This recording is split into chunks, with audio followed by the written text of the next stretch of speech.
Hi, good evening. This is Sir Hassan Dosani. How are you guys doing tonight? If you can see me, hear me, and see the screen, please type yes.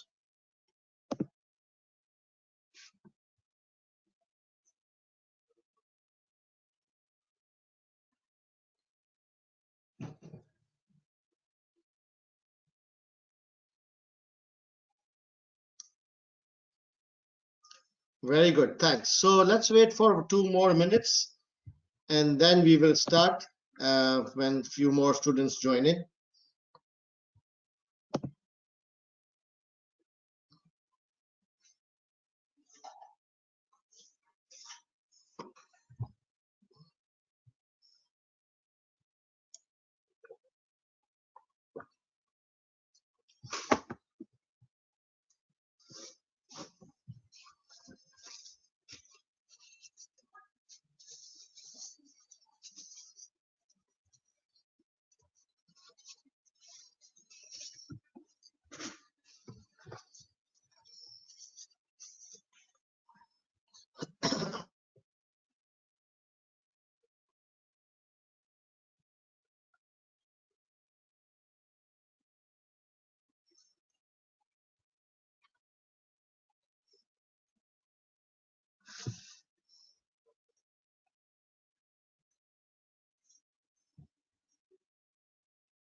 One more minute.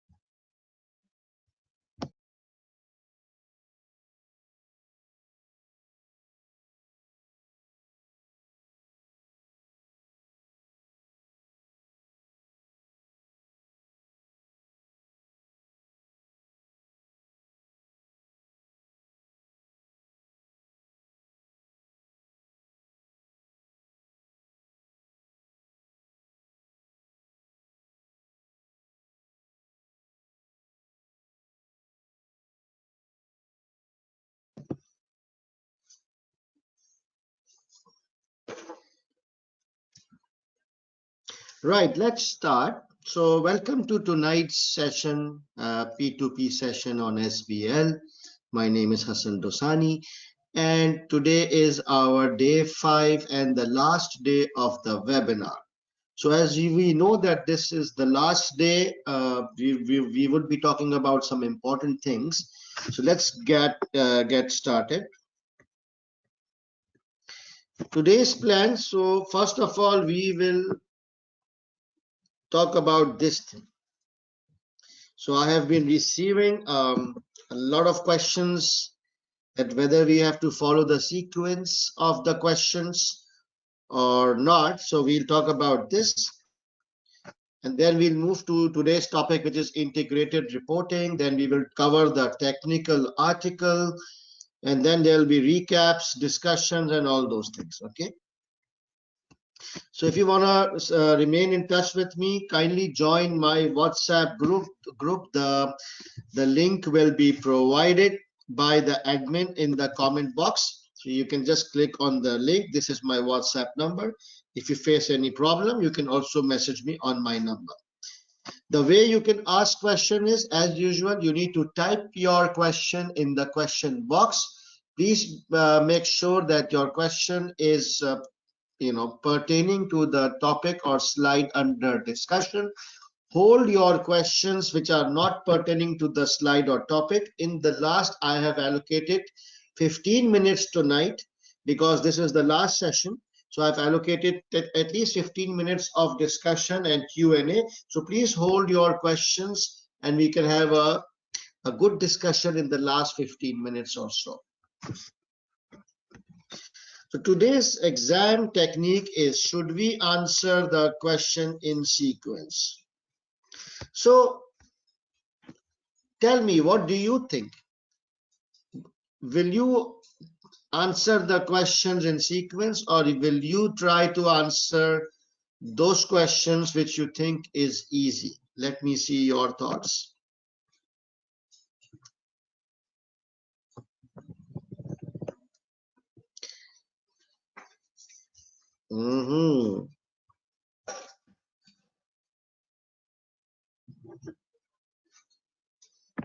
Interesting comments.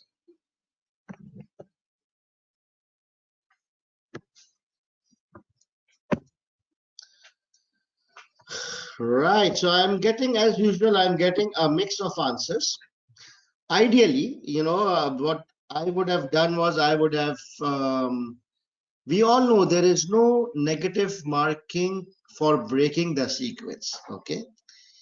So ideally, I would have gone for the easy questions first, but there's a small problem. The examiner is very sensitive and touchy about the sequence. Okay. Although there is no restriction, although there is no negative marking if you break the sequence, but the examiner is kind of very senti. You know what I mean? In all the examiner reports, if you read, there is 1 or 2 paragraphs about talking about sequence, right? So what I don't want is to upset the examiner, but then also what I don't want is, miss out the easy questions. So I have tried to come up with something in between. What I suggest is follow the sequence in the first 3 hours. So if it's a 4-hour paper, right? 1 hour reading time and 3 hours writing time. So the first 3 hours, the reading and 2 hours of writing, you need to follow the sequence. But in the last hour, I think we should change the sequence if required. Because what happens is there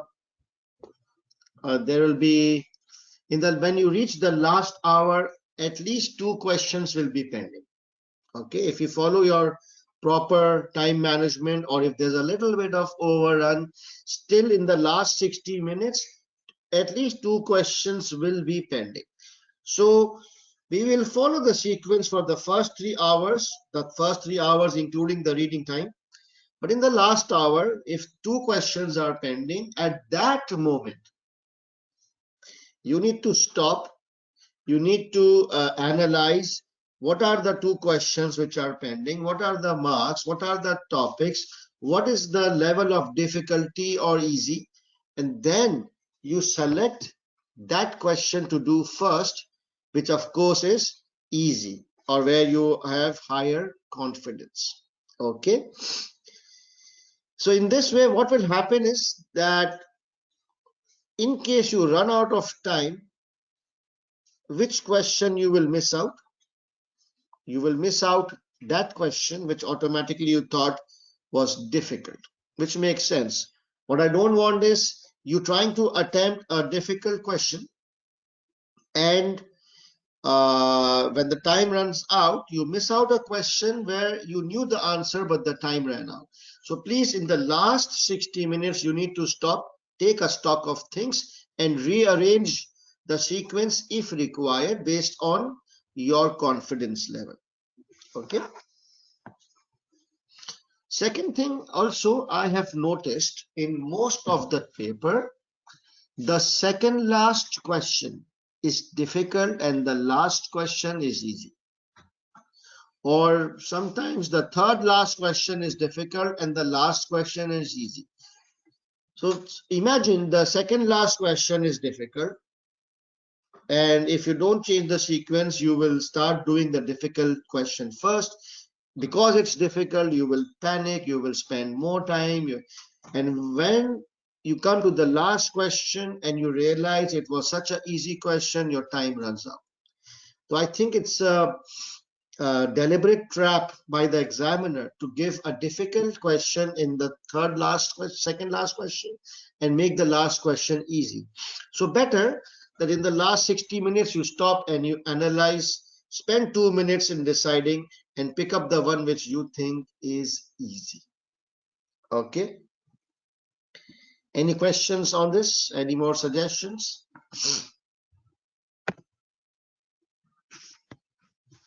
Can we leave space for question in the middle or should we skip it completely? Good question, Niharika. Niharika is saying, can we leave space for the question in the middle or should we skip it completely and do it at the end?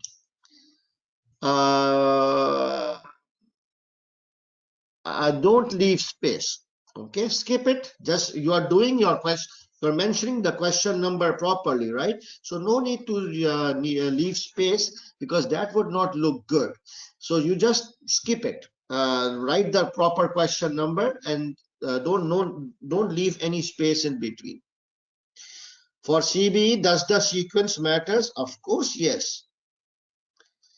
Because the examiner will know because your questions will be left incomplete, right? So this is applicable for CBE as well. Sir, what about the first question? Are they easy compared to the last one? Very difficult question. The first question is I can't say because there's been all sort of varieties. But generally the first question is a big question or a one is too many exhibits, so slightly difficult than the last question. Normally the last question comes from 1:1 exhibit and the first question comes from 1:2 many exhibits, but I can't say because I couldn't see a clear trend on this.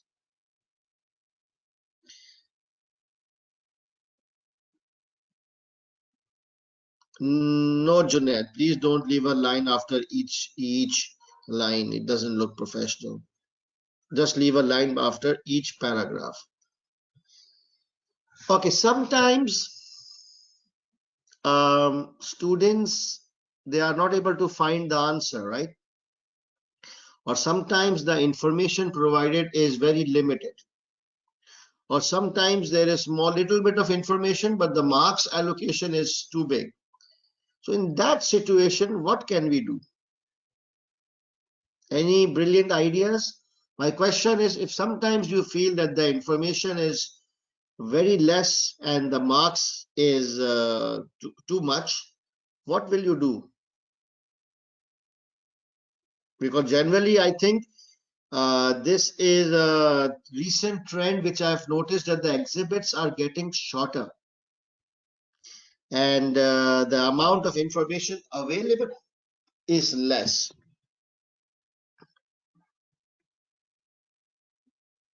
Some are saying write a general point about the topic. Okay. General knowledge will be used. Okay. Definition of the subject matter. Okay. Make judgment and assumptions and then give conclusions. That's better.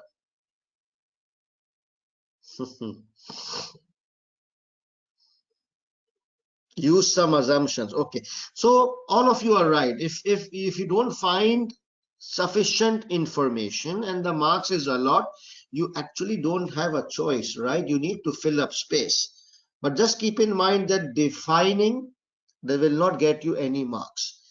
General talking about here and there will not get you any marks, but you know, we don't have a choice. We do need to fill up some space. Better that you can take assumptions in context to the case and then write. That will be much better. But again, it's easier said than done. Under the exam conditions, you need to be very, very smart how to fill space. For CBE students, you can do Control F. Do you know what is Control F?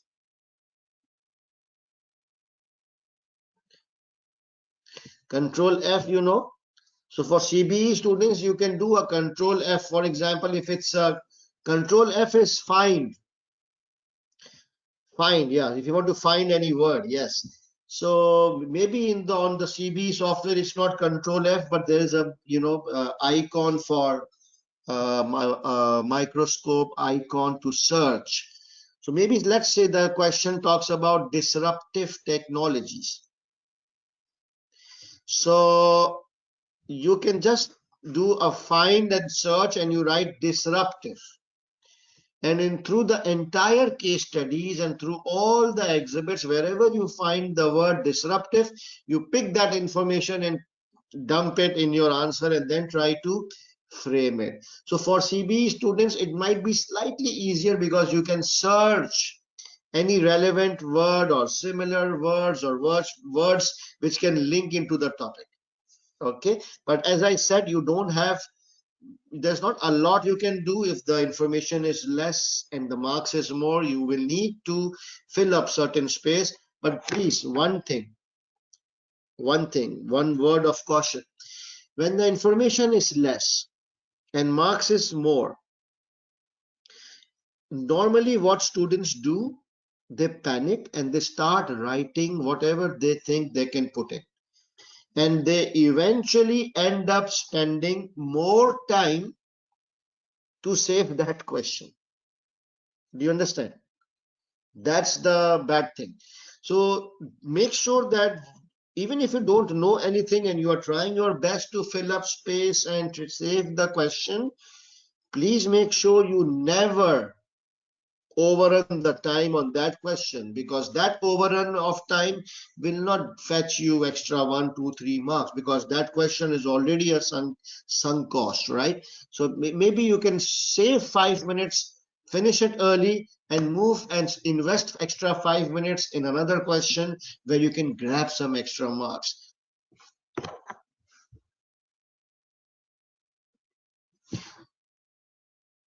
Wait a second, people are saying they can't see the screen. Let me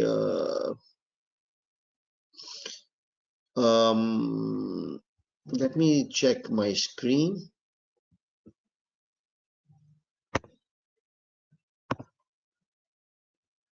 Now you're able to see the screen. Is it okay? Yes, that's good. All right.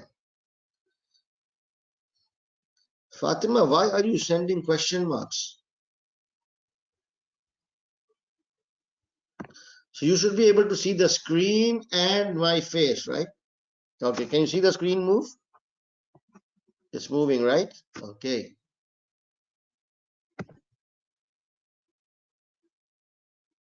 Big data, okay, I'll explain to you. Wait, no problem. Please hold. But Fatima, again, big data is a question which is not relevant to the slide under discussion, right? So please hold such questions till the end. I will not change the topic of discussion because of you. Right, so are we clear that should we follow the sequence or not?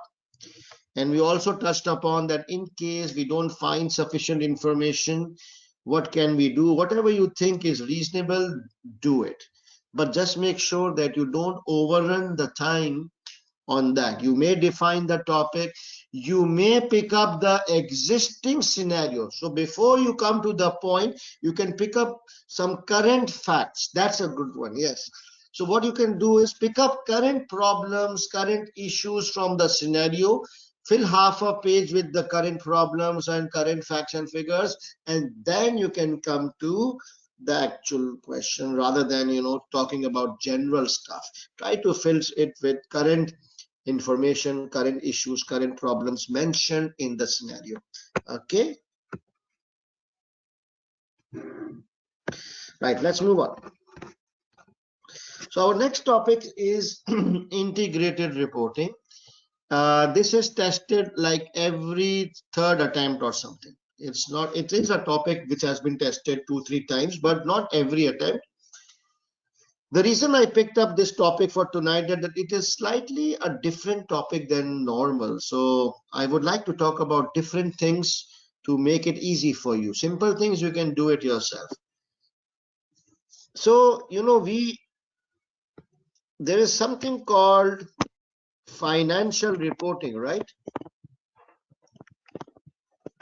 We all know financial reporting. Which framework does it follow?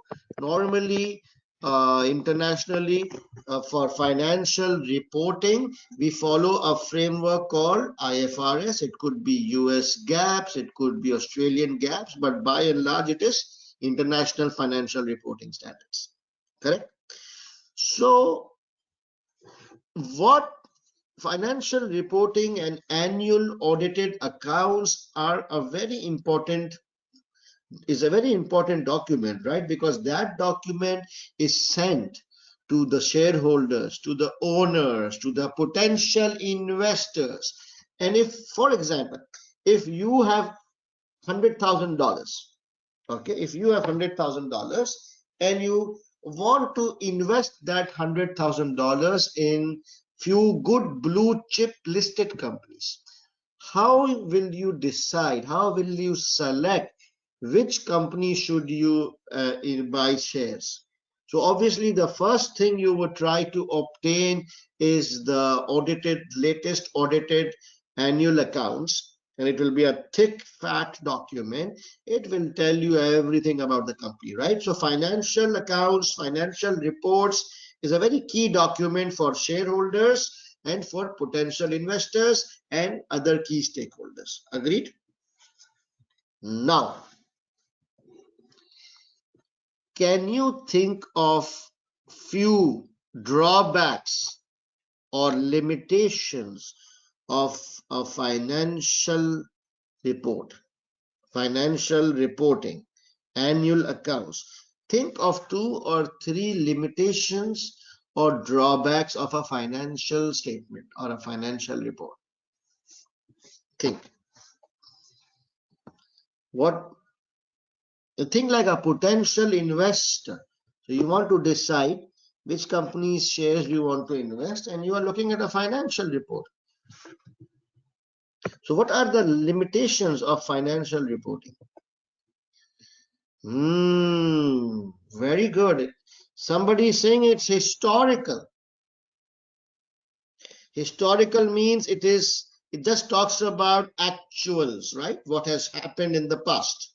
Last year, last 2 years, last 5 years. It doesn't, historical means that it doesn't talk about future. Whereas you as a potential investor is more interested in the future profitability of the company, right? That's a very big limitation, that financials are historical. And then it's too much financial focused document. It does not talk about business environment, the business strategies, SWOT and TOES, and all those things which you as a potential investor is more interested to know. It doesn't cover social and environmental aspects, which some of the investors are very keen to know. It is just quantitative. So I'm just reading your very good. Short-term analysis of the business. Very good, Safwan. Safwan is saying it is short-term. Can't understand what value it adds to the company. Very good. Very nice. So these are very genuine limitations. And guys, keep up this, okay? So this you are able to give very logical points. So please keep up with this smart thinking. This will really help you in your exam. I'm impressed. So here is a quick difference between a financial report and a integrated reporting. So there is a financial reporting, and then because there was some limitations of financial reporting, so then something called integrated reporting was invented. It came into existence, and it also follows, they have their own integrated reporting framework. Okay, it was established in early 2000s. So companies, they can use, instead of financial reporting, they can use and they can prepare integrated reports rather than financial reports. So if you look at the difference, it focuses on financial information, but integrated reporting focuses on the entire business performance. It's a 360 degree. It's a 360-degree view, whereas a financial statement is just focusing like 90% on the financials. Then secondly, the financial statements focuses on historic performance, but integrated reporting, it focuses on future strategies.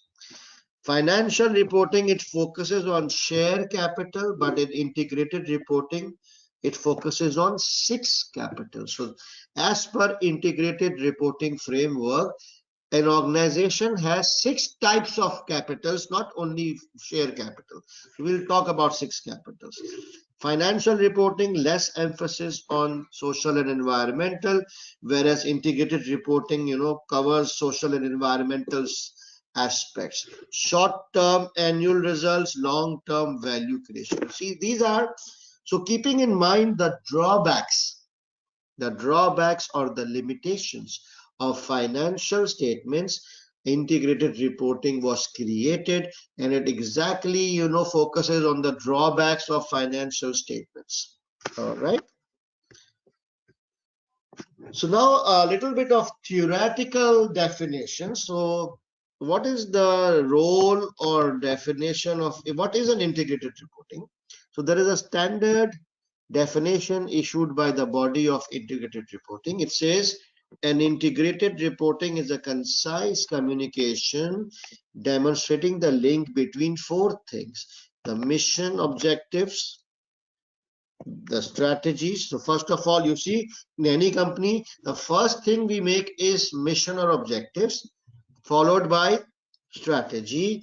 Then the strategy will get you financial outcomes, and then the 4th thing is social and environmental context.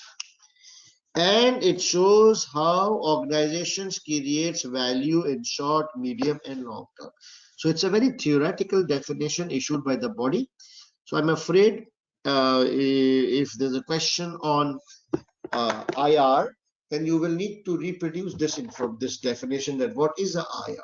Okay, so it's an integrated report, shows a concise communication showing the link between 4 things: the mission or objective, the strategy, the financial performance, and social environmental impact. And it shows how organization plans to create value in short, medium, and long term. Like it was more futuristic, future plans, future strategies, how shareholders' wealth will be increased, what's the plan. And then what are the contents of an integrated reporting? If you open this document, you will see organization's overview. Obviously, you will see an analysis of the external environment, a SWOT analysis, future strategies, how organization will plans to create or make money in long run, and it talks about the 6. All right, this is a little bit of theoretical side, but this you will need to remember this. 6 capital.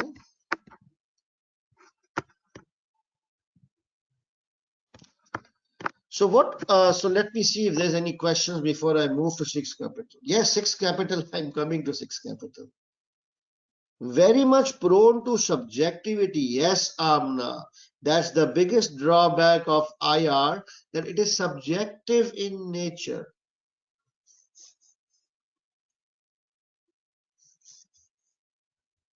Yeah. So the 6 capitals as per the integrated reporting framework, the first capital is the usual, the financial capital. So under this heading, the financial performance of the company is analyzed. So the whatever we do, like the balance sheet, the P&L, the cash flow, the ratio analysis, all this, the usual financial statements activities is covered under financial capital. Obviously not in so much detail, because IFRS requires so much technical details, like retirement benefits and deferred taxation. No, this is a very simple balance sheet, P&L, cash flows, commentary on financial position. Is the company financially stable, financially strong?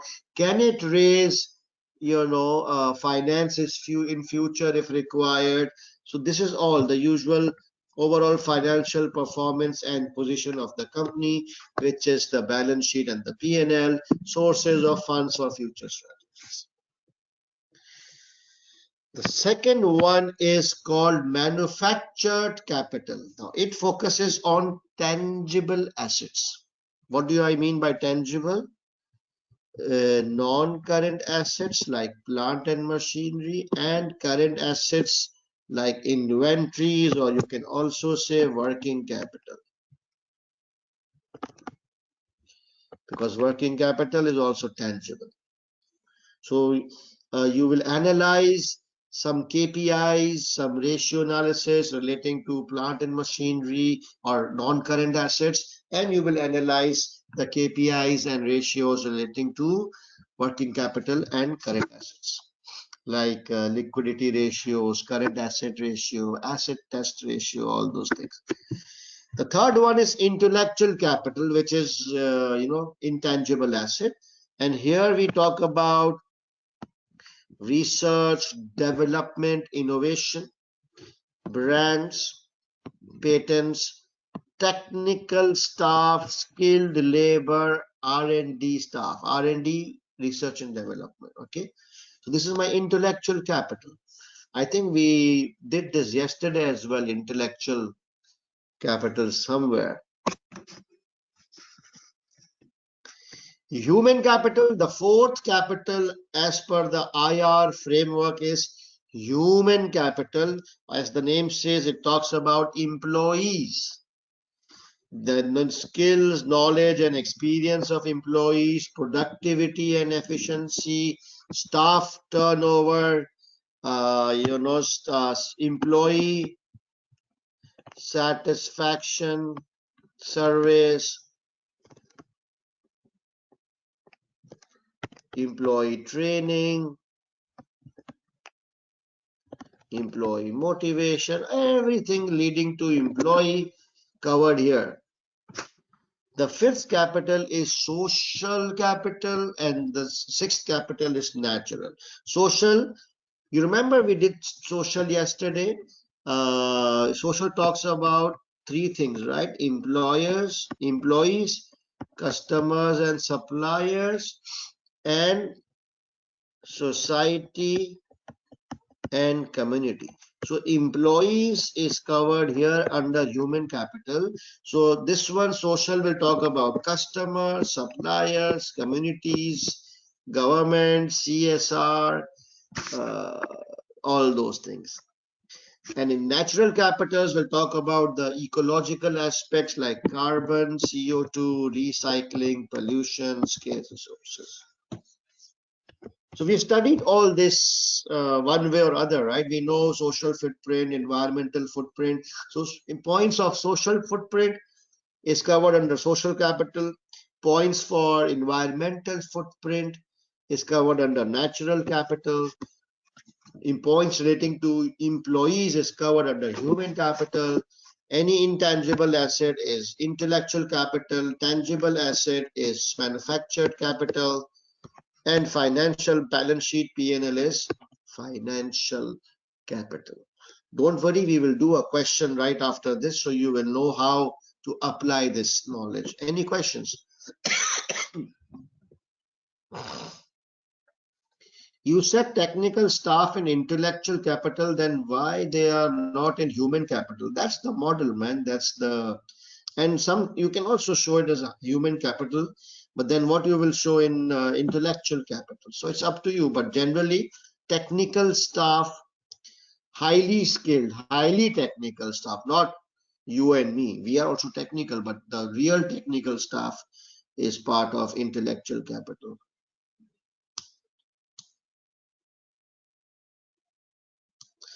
Any recommended mnemonic to memorize? No, I don't know any mnemonic if someone can suggest any mnemonic to memorize the 6 capital. Shin FM, okay. Shin FM, Shin SHIN and FM radio, FM, okay. MN fish, MN fish,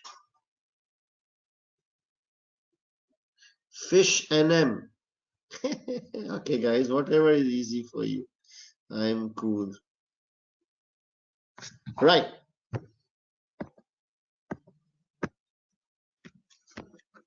Now, what are the advantages of integrated reporting? Or let's talk about the disadvantages first. Now, don't you think that disclosing our future strategies, how we intend to create value or wealth in long run, isn't that supposed to be a confidential information? Right? So too much commercial information. Do you agree with this limitation? Especially about future. So our competitors will actually know what we are up to, right? So that's why integrated reporting is not adopted by commercial organizations, right? Because obviously they want to keep their strategies to themselves, not to make it public to everybody. And then someone has mentioned in the student comments that valuation of 6 capitals is quite subjective. Now, how do you, it is, all those 6 capitals sounds fancy. Except for financial capital or tangible capital, all the others, intellectual, human capital, social capital, environmental capital, how do you place a value? So it is very subjective. And hence because it is also subjective, the audit of integrated reporting documents is also very difficult. So these are limitations. But then why do we go for integrated reporting? But then, these commercial organizations, they would never adopt IR. Then who would go for IR? So at the moment, all these charitable organizations, non-profit organizations, professional bodies who are not there for commercial objective, government entities, public companies. Public company means like police and post office and railways. These are encouraged to adopt integrated reporting because they are, let's say, a charitable organization, or they're being run on government taxes. They are expected to be very transparent and disclose what they intend to do in the future. So as of now, IR is more applicable or more adapted by charitable organizations and government entities. Okay, but slowly and gradually, few societies have adopted. But no, in fact, many companies have adopted integrated reporting because they want to demonstrate their social and environmental activities. So what they've done is they have adopted, but they have not included all the components. They have just included the positive components without compromising on the future strategies. They keep it confidential, but other than that, whatever can be disclosed to the public, which is good, then they use integrated report as a tool. Okay, so what are the advantage of integrated reporting? It is a voluntary disclosure. First of all, what is a voluntary disclosure? That it is not mandated by any law. Organizations, they themselves opt. So if it's a voluntary disclosure, it enhances the image and reputation for transparency. All right, it gives a positive image. It kinds of gains shareholders or potential investors confidence that this company is good. They are trying to disclose everything, 360 degrees, future plans, past, That's good. It's an effective communication with all stakeholders. It integrates social and environmental aspects in decision making. It focuses on 6 capitals. It demonstrates how the organization creates value. It may attract investment at a lower capital because there's greater availability of information. Shareholders or potential investors are more confident about such transparent companies, and it may give competitive edge over other companies in the sense that people look at you as a good, ethical, transparent company. All of this is fancy, I know, but still, these are certain advantages. So do you know ACCA has been publishing integrated report for last so many years. So after the webinar, it is your assignment that you Google and you open up. But let me see if I can open up ACCA's integrated report. Just a second, guys. Let me open up ACCA's integrated report and show it to you. Is that okay? But you need to give me 1 minute. Let's see if I can find it.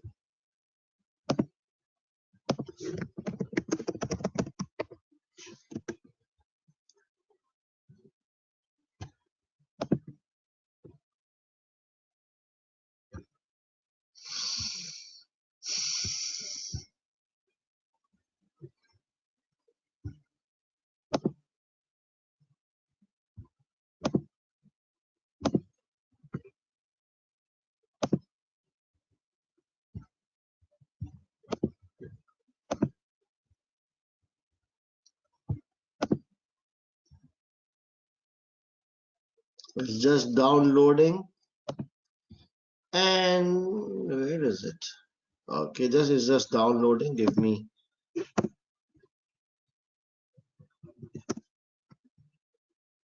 Aha, here it is.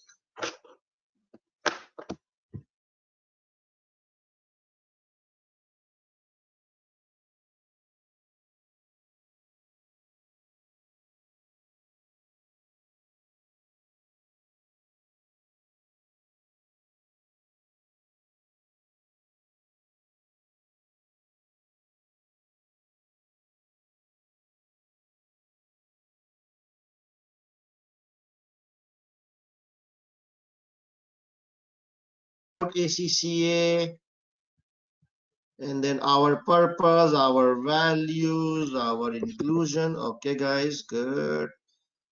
About this report,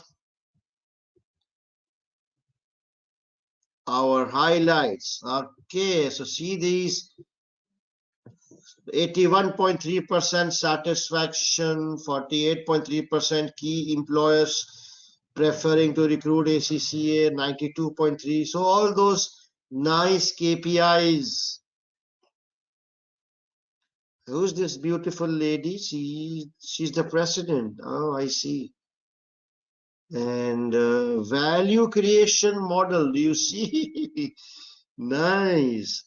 This is they are showing how we create value. So key resources.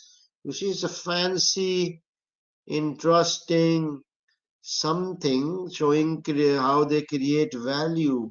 And in the end, do you see this social impact? This one, red one, this one, social impact. That's the ultimate objective, I think. Chief Executive Strategic Report.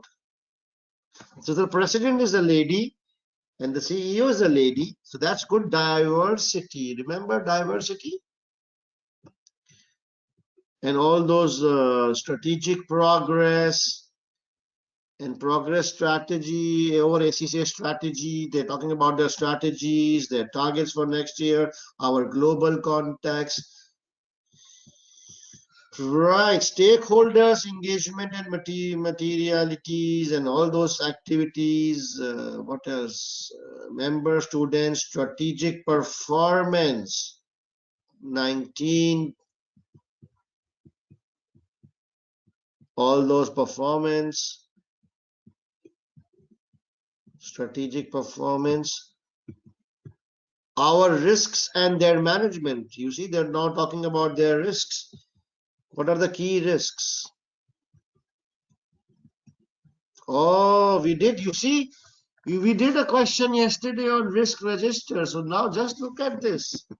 Oh my God, that's a jackpot. You see. So what are the risks?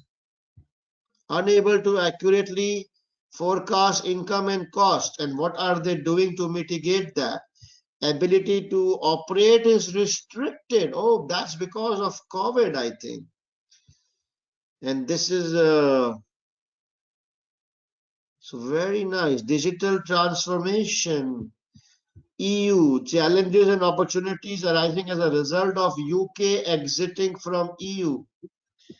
Very nice. So you, in real life, you're able to see a risk thing, governance and leadership.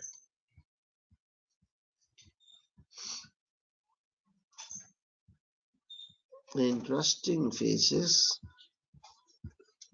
And then strategy to 2025 measures and targets.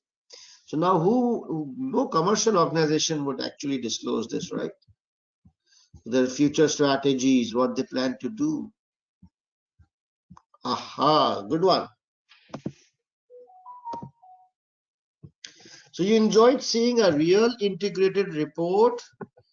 It may not necessarily contain all the headings because IR framework is not restrictive. It doesn't force you.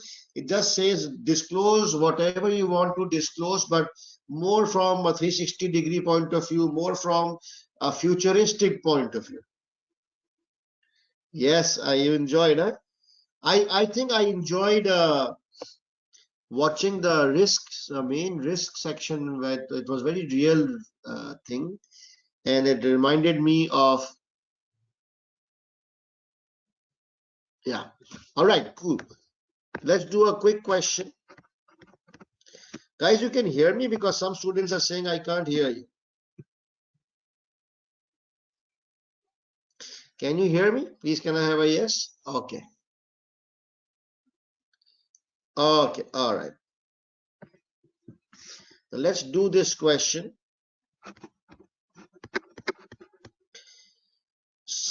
SBL specimen paper 1. DCS question number 1A2.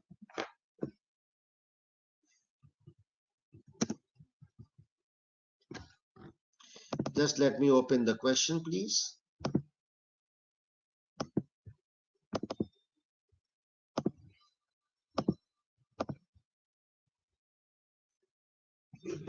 Okay. So this is specimen paper 1, and we are doing this question for integrated reporting. Remember this guy, Hui Louis, a management consultant and DCS company. We did a couple of questions in last few days. So this question is 1A2. Evaluation of the overall performance of DCS company between 2012 and 2015 from an integrated reporting perspective. Very interesting. So they want us to analyze or evaluate, or basically the professional skills is evaluation, which means we need to cover both pros and cons.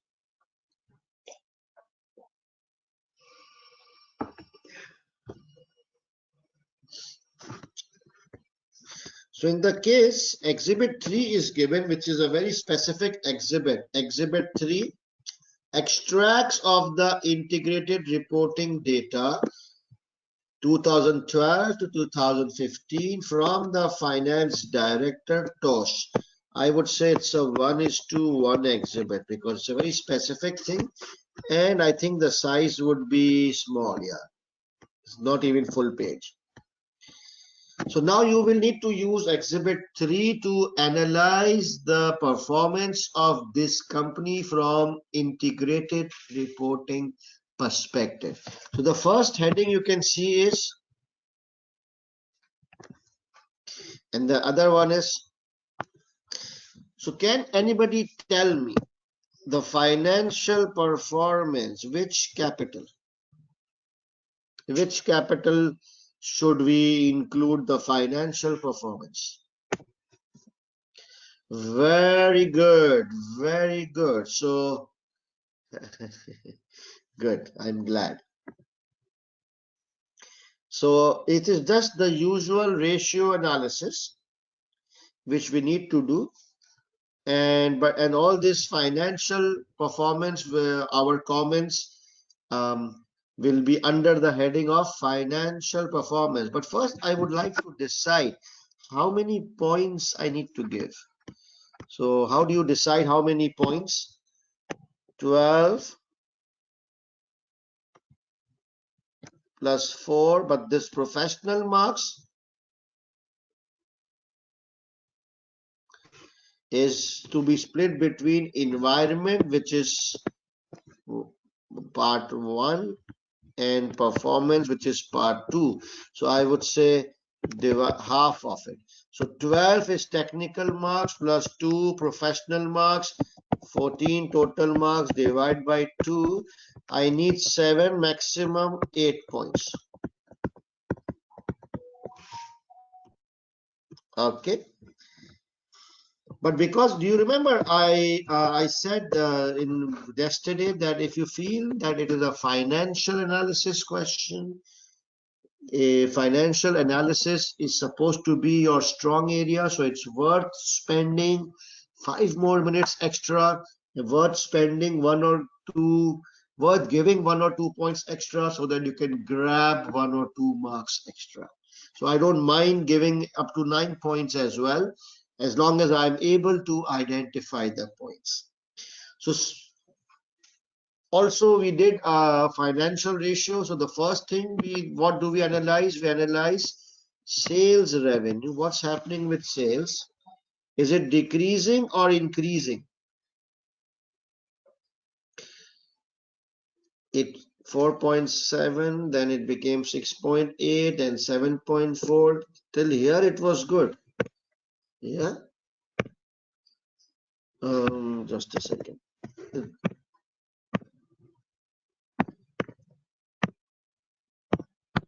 So till here it was increasing, but now it's got decreasing. So 2015, which is the current year, the revenue has gone down. And what happens to the gross profit?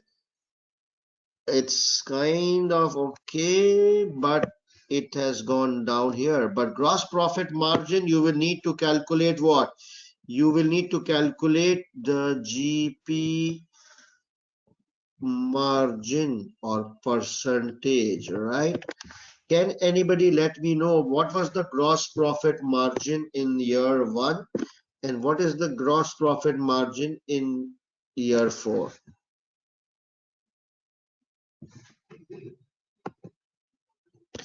%28.5%. Oh, 44 and 45. Okay.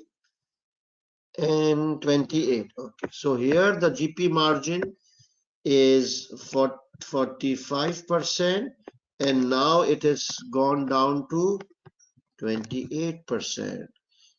This is good or bad? Is this good or bad?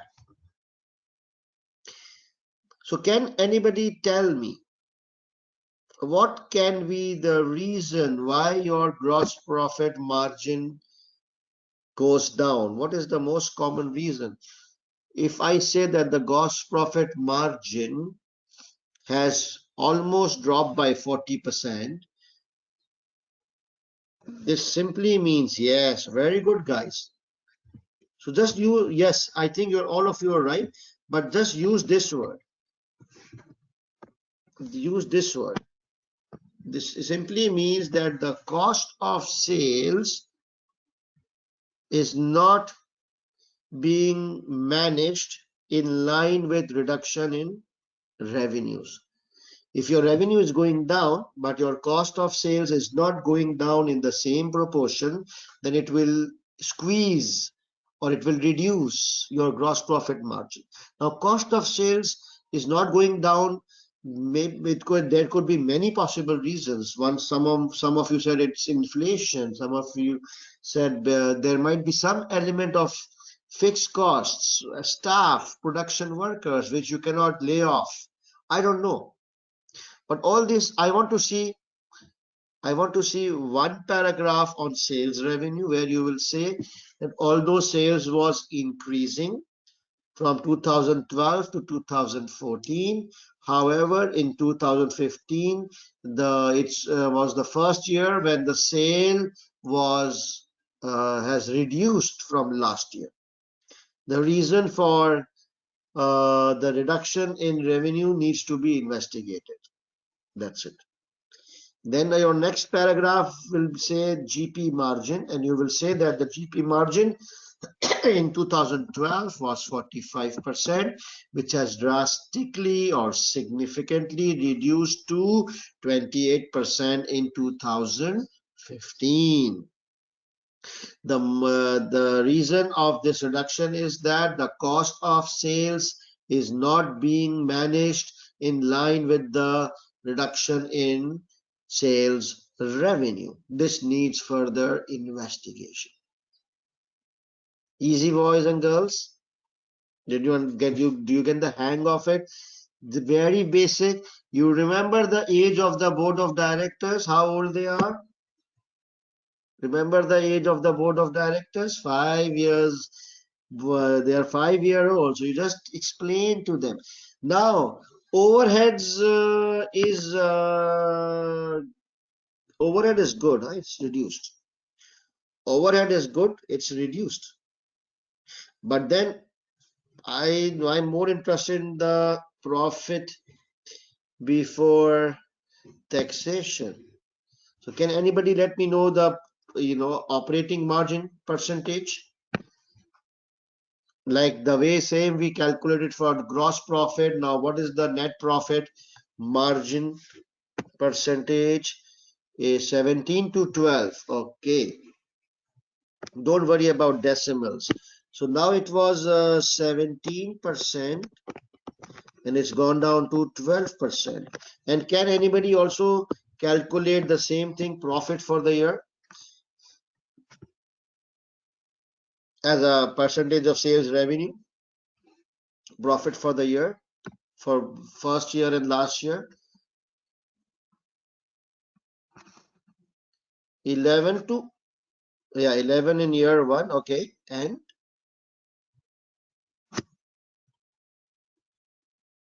2%. Oh, 11 and 2%. Oops. So it was 11% and now it's down to, oh my God, this is really bad. Do you think you need to flag this to the board as CFO? That previously we were getting 11%, but now bottom line is 12%. And the main reason is that previously our GP was 45%, which drastically reduced to 28%. And then what about finance cost? Oh my God, it's increasing. I think it, can anybody tell me the finance cost? It increased from 0.14 to 0.69. What is the percentage increase?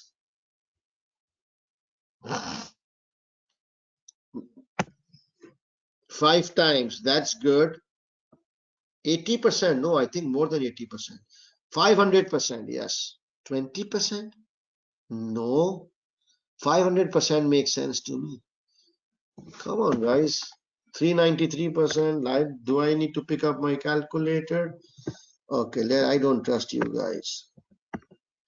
So 0.14 minus 0.69 divided by 0.14 492, almost almost it's gone up by 500% increase over last 4 years. You think you need to tell the board about this? Tell the all the old boys that listen guys, finance cost. So what are the two main reasons why the bottom line profit has gone down? I believe it's one is the fall in gross profit because of sales and costs of sales, and then there's a significant rise in finance cost. So how many paragraphs? I think 3-4 is okay. So one was for sorry, one paragraph for sales, one paragraph for cost of sales, one paragraph on finance risk cost, and maybe gearing, one paragraph on profit for the year. 3-4 paragraph enough? And if you want to cover, that's it. Because we already have 4 points, and then we need to talk about others as well, right? So let's not go over the time management. Do I have any questions on the finance capital? Did you see how I kept it so simple, very basic stuff, and just present to the 5-year-old boys, look guys, sales has gone down, cost of sales is not going down in the same proportion, which means your GP is now gone, and then the finance cost is increasing because our long-term loan is increasing, and bottom line we were making 11%, but now it's just 2%. If this trend continues, maybe next year we will not even make 2%, we might go into a loss. Sir, do I have to predict any reasons?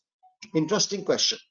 So Nino is saying, do I have to predict any reasons for the variance? Ideally, yes, because the boys will ask, the 5-year-old boys will ask why it has gone down, because that's the next logical question. Now there are two options. Either the information is given in one of the exhibits.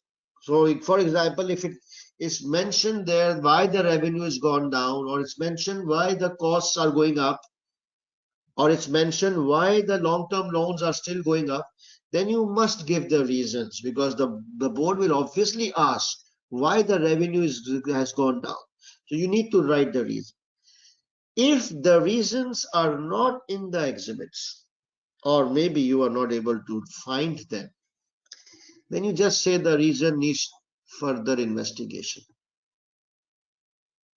Don't try to create any assumption on your own. Either you give a specific reason from the exhibit, or you just say that this could be due to inflation. However, this needs further investigation. That's it. But what I wanted to actually show you was how easy and basic financial analysis is required in SBL.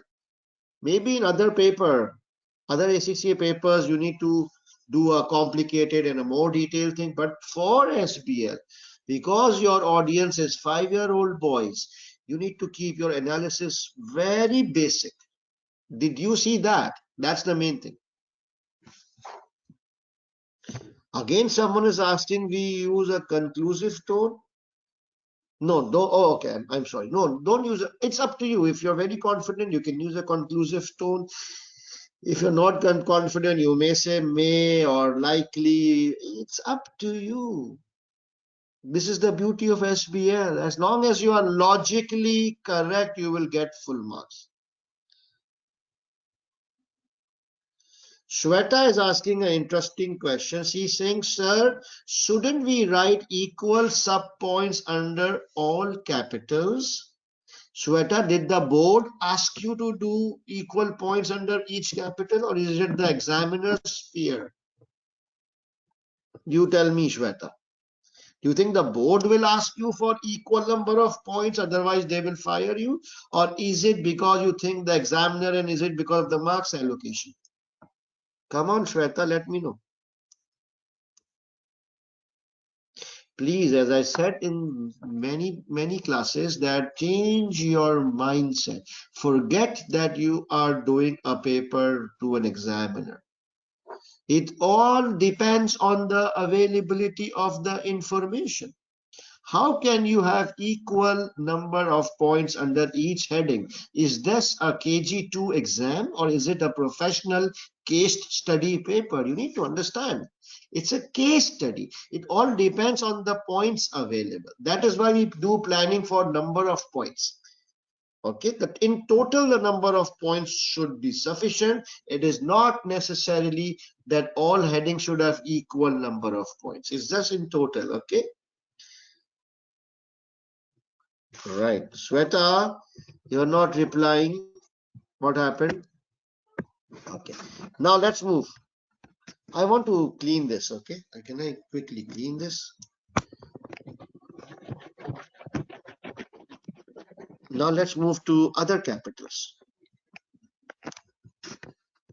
So we've given like 4 or 5 points already. I've given 4 points here or 4 paragraph here, maximum 5. Now look at number of employees. Where will this go? Which capital? Number of employees.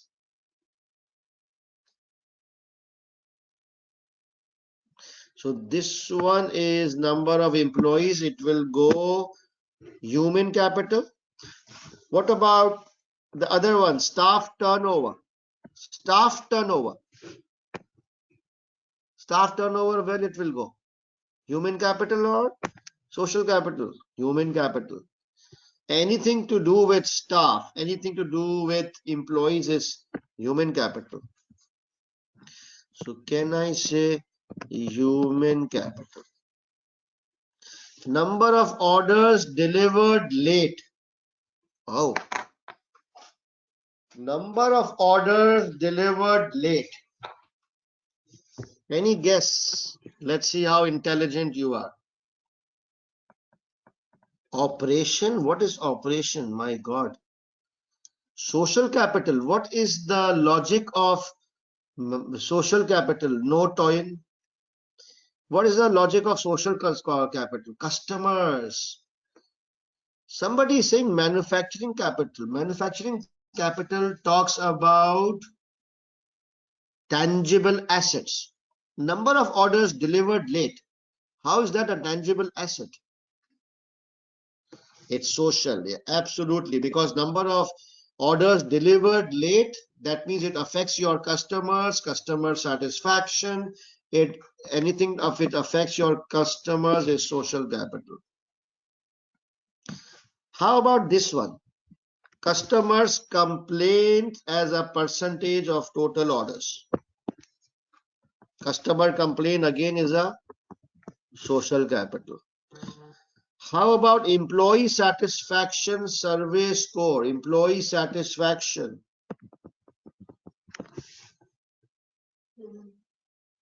Yes, human. How about investment in non-current manufacturing equipment? Non-current asset. Manufacturing capital. How about R&D expenditure? R&D intellectual capital. Carbon emission. Environmental capital. And I don't know about this. Forward contract order. I know about this, but I don't want to discuss about it. Forget about it. We already have so many points. So let's do one. We have got one paragraph on environmental capital. We will say that the carbon emission, is it improving or depleting?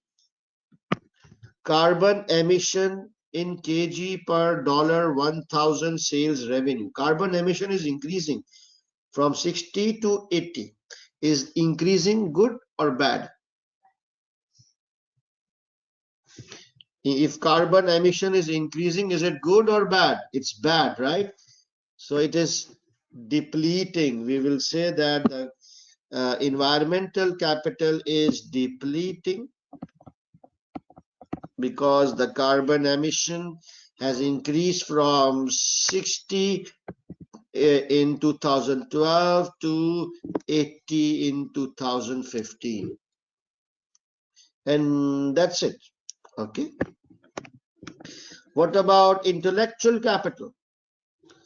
R&D expenditure as a percentage of sales. So it was previously it was 6%. R&D expenditure was 6%. Now it is 3% of sales.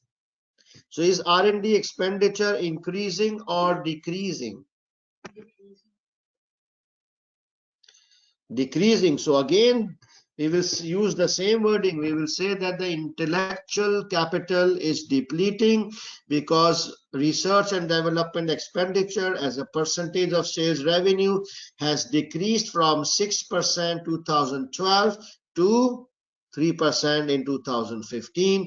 This needs further investigation. Or if the case provides any reason, then you reproduce the reason here. Manufacturing capital. What's happening to manufacturing capital? It says investment in manufacturing equipment as a percentage of sales. Earlier it was 10%, now it's 7%. This is also decreasing, this is depleting. Okay, what about social capital? So it's so easy. Social capital, customer complaint was 1.5% and now it's 3.4%. It's increasing. So again, social capital is depleting because, and again, you can also use this and this. And human capital, you can, so there's lots of points available. So just make sure that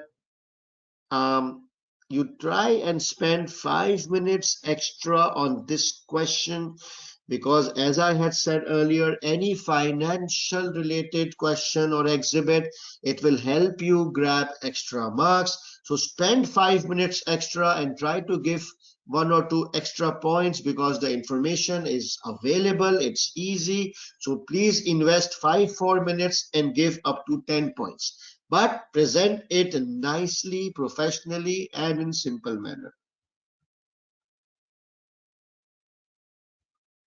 So if the capital is increasing, we will say it's improving or increasing.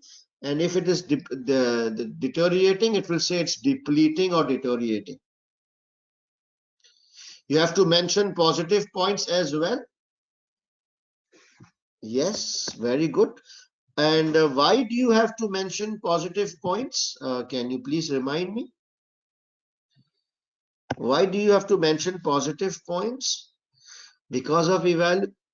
Now, who is this? Mohammed Wakas is asking, can I show calculations? Should we all shoot, Mr. Wakas? Yes, yeah. My wife is saying yes. Surely, yes. Wakas is saying, should we show? My friend Wakas, will the board of directors ask you to show them the calculations? If yes, then you are working in a wrong company. Let's shoot you, Mr. Wakas. You don't deserve to give this paper. I'm just joking, but please, huh? No, Wakas, no need to be sorry, but I think maybe you missed just missed the earlier lectures, but please, huh? You need to think like a CFO, not like a student accountant. Positive point we have to give. So where is the positive points? I don't see any positive points. Everything is depleting. Number of employees is falling down. Staff turnover is increasing. Customer complaint is depleting. Employee satisfaction survey, it is also decreasing. So where can we find something positive? Because you are right, we have to give at least 1 point positive if you have to score evaluation skill. So please help me, guys. Help me. Where can I find a positive? Okay. What about this? Employee numbers are decreasing. It's decreasing. Can anybody calculate efficiency ratio? Do you remember efficiency ratio? Revenues divided by number of employees. Can you let me know the efficiency ratio here, which is revenues divided by number of employee and revenues divided by number of employee. Efficiency ratio. I'm just making a guess. I need efficiency ratio. Overhead expense is decreasing. It's not actually, because it is the profit margin is reducing. 18% in 2015. No. Revenue per employee. Please let me know the revenue per employee. What is the revenue per employee in 2015? 37,000. Okay.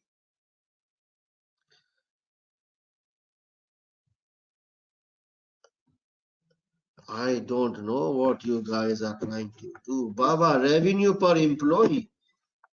What's the revenue in 2012? 4.75 divide by number of employees. 4.75 divide by what this denomination is, millions. Okay. 4750000 divide by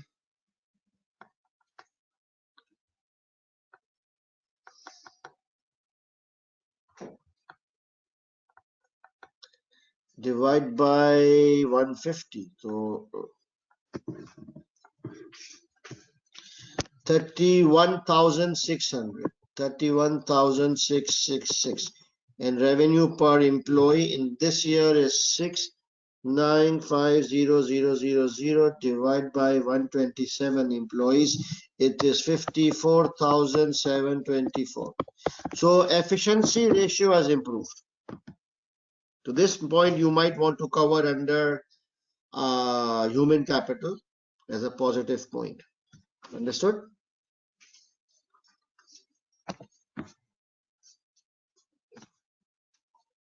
All right, guys. I think this was a good question from two perspectives. One was obviously the concept of integrated reporting and six capital. But secondly, it was a good question where it showed you how you do a financial analysis or a performance analysis in SBL. Very simple, very basic. Vakas bhai, no calculations, small paragraphs. That's it. Okay. So now, yes, Chandani. Good. All right. So what's left now? Before the break, I just want to cover one technical article quickly, and then I will give a break. It will take maximum 10 minutes. Or do you want a break now and then do the article? Up to you guys.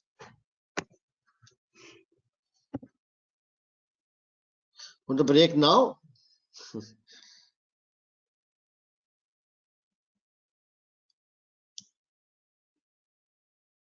Okay, let's do a break now. Okay, I think today we are exhausted. All right, so guys, break. It's 8:48. Let's make it 8:50 to 9 p.m. Pakistan time. I will see you in around 11 minutes.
All right, guys.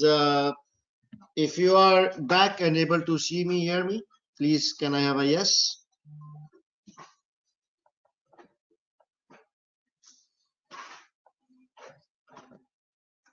Thank you so much.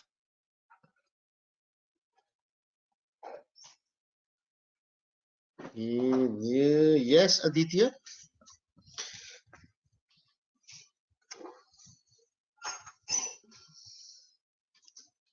Yes, I'm talking about it, Abu Bakr.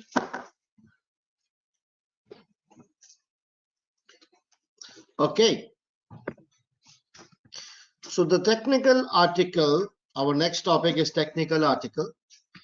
And the last technical article relating to SBL was about something called cyber security. Okay, this one. I'll just hide it a bit. Cyber security. Sugar. First of all, do you know what is the meaning of cyber security, or can I say cyber risk? So can you guys think of 2 or 3 major cyber related risks? Hacking, very good. Virus, leaking of personal information, risk of manipulation of customer data, cyber crimes, data leaks, internet frauds. This is all I'm reading from you guys. Malware, excellent, impressive, very good. Data tampering. Okay, do you think in today's years,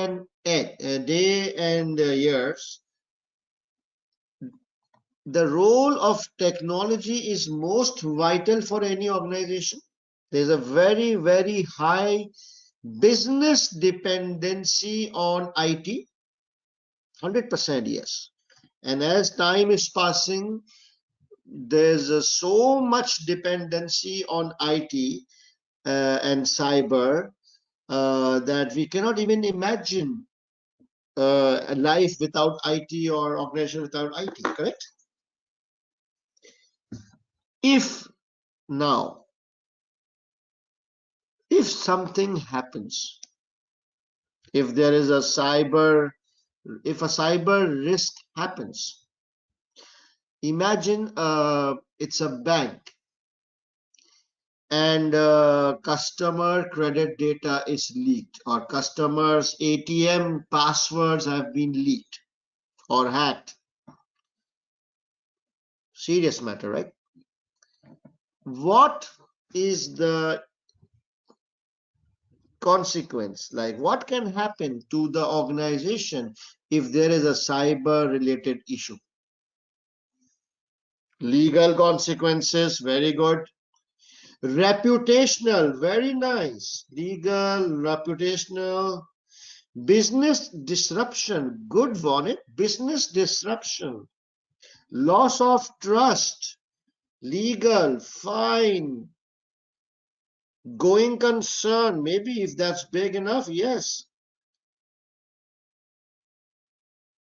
Very good. So these are big things: reputational loss, loss of customer, loss of revenue, business disruption, legal fines.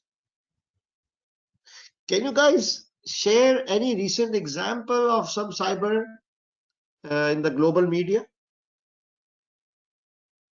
Yahoo, something happened with Yahoo, huh, Ali? eBay. Do you remember this Twitter thing? Twitter was hacked, and this, during the elections, Trump account and Obama's account was all hacked. Yes. Give me global examples, guys. K Electric, nobody knows K Electric.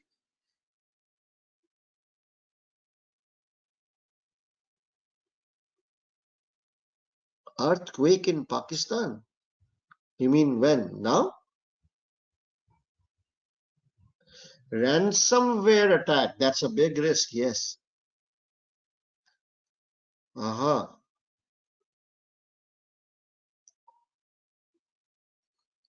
my God, which city earthquake in which city in Pakistan? Earthquake in Lahore, Islamabad, Rawalpindi. Oh, there's a big one. Oh my God. It was like you guys really felt the earthquake, like everything was shaking. Was it a major one? Wow. Just take 5 seconds and say a small prayer. Okay, earthquake is not good.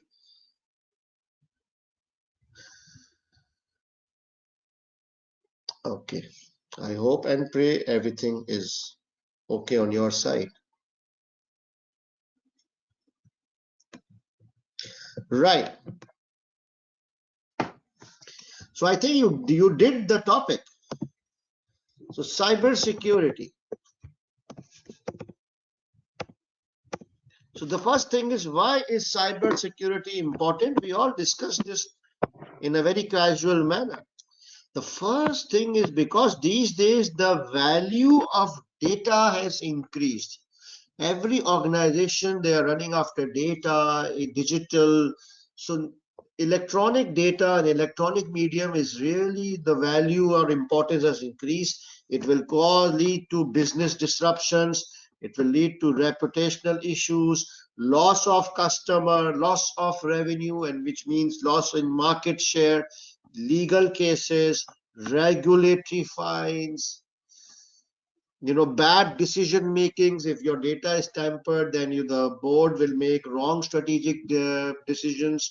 So very important. Why is IT security important? All these reasons. Now there are two type of components in IT. One is hardware, and obviously the other component is software or data. And organizations, they need to protect both their hardware and the software. They cannot ignore either one. So for hardware, what can go wrong?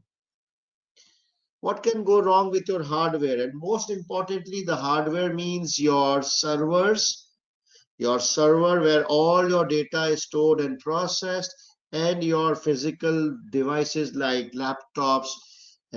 These are the most sensitive ones, the servers and the physical mobile laptops. Do you think unauthorized access to server is a risk? Yes. Do you think power failure is a risk? Yes. Damage or malfunction to the hardware? Yes. Fire? Yes. How about, is this a risk? Just right now, 1 minute back in Pakistan. So what are the normal security controls to protect hardware? The most important one is physical access controls, especially your server rooms. Wherever your server is kept, it has to be physically secure. How do you secure your servers? There could be guards, biometrics, swipe cards, like nobody can enter, CCTVs. You just need to make sure that only authorized people are able to enter the server rooms. Okay, because you just need to press one button and everything will go. So authorized persons, physical security, all those things. Then fire protection, power protections, all those things. Easy, right? Very easy. When we talk about data, what can go wrong? We just discussed this: hacking, cyber crimes, data loss, viruses, software malfunctions, unauthorized access or unauthorized transactions, which is again kind of hacking. How do you think, what security controls are there on data? The most important is this called logical access controls, which in simple language means passwords. There was a, if you go back, there was a physical access control. This is for hardware. And then there is a logical access control. Logical word, logical means the intangible, the data. So password management, we all know that the password has to be alphanumeric. It has to change regularly. We cannot write or share with anyone. It should lock down the system after 3 incorrect attempts. Now these days, the most in thing right now is, do you know this? How many of you know OTP? Now this is the next thing. Everybody is doing OTPs or voice recognition or eye retina or facial recognitions. What is OTP? One-time password. Yes, for banks. Even if you create your WhatsApp account or you create your Facebook or you change password of your Gmail account, they will send you a one-time code on your personal mobile or on your email, just to make sure that it is you. It's not the hacker sitting in China or sitting in Barbados. It's you. Okay. So OTP, please add OTP here. Very good. Any questions on cyber security? Now, one more thing, there is something called cyber insurance as well. So what are, and then as an accountant, as a finance professional, maybe we need to analyze investments, that we need to make some investments in security, cyber security. So that's a long-term thing. These are expensive. So as maybe a question might come that, analyze the, the feasibility of investing in a security system and costs like cyber insurance, all those things. Any questions on cyber security? What is ethical hacking? I'm sorry, I have no clue. Ethical hacking? I don't know. Oh, even through Google Authenticator. Very good, Danish. Google Authenticator is another app which secures OTPs. Very nice. Good example. Dark web. Dark web. Yes, dark web is there. What is cyber insurance? You should be able to guess, Mishal. Fire insurance means what? If there's a fire, you will get a claim. Theft insurance, similarly, cyber insurance. If there's a loss to the organization due to any cyber related risk like hacking or system downs, then you can take an insurance and cover against the consequences of cyber attack. Very good, Danish. Okay, yes, Anu, I got it. All right. Now I want to, while we are at cyber, we covered this article. Okay, this article is done. But I just quickly want to touch upon two small IT related topics. One is disruptive technology. I think Ria was writing every day on the comment, please talk about disruptive. And the other one is cloud computing.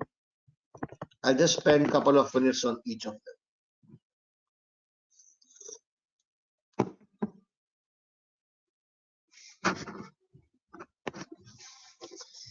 Disruptive technology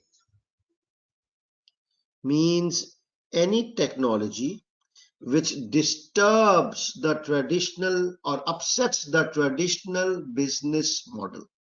The word disruptive means disturb or discontinue or, conflict. Disruptive technology, any new technology which disturbs the existing or the traditional or the conventional business model. Can you give examples of disruptive technologies?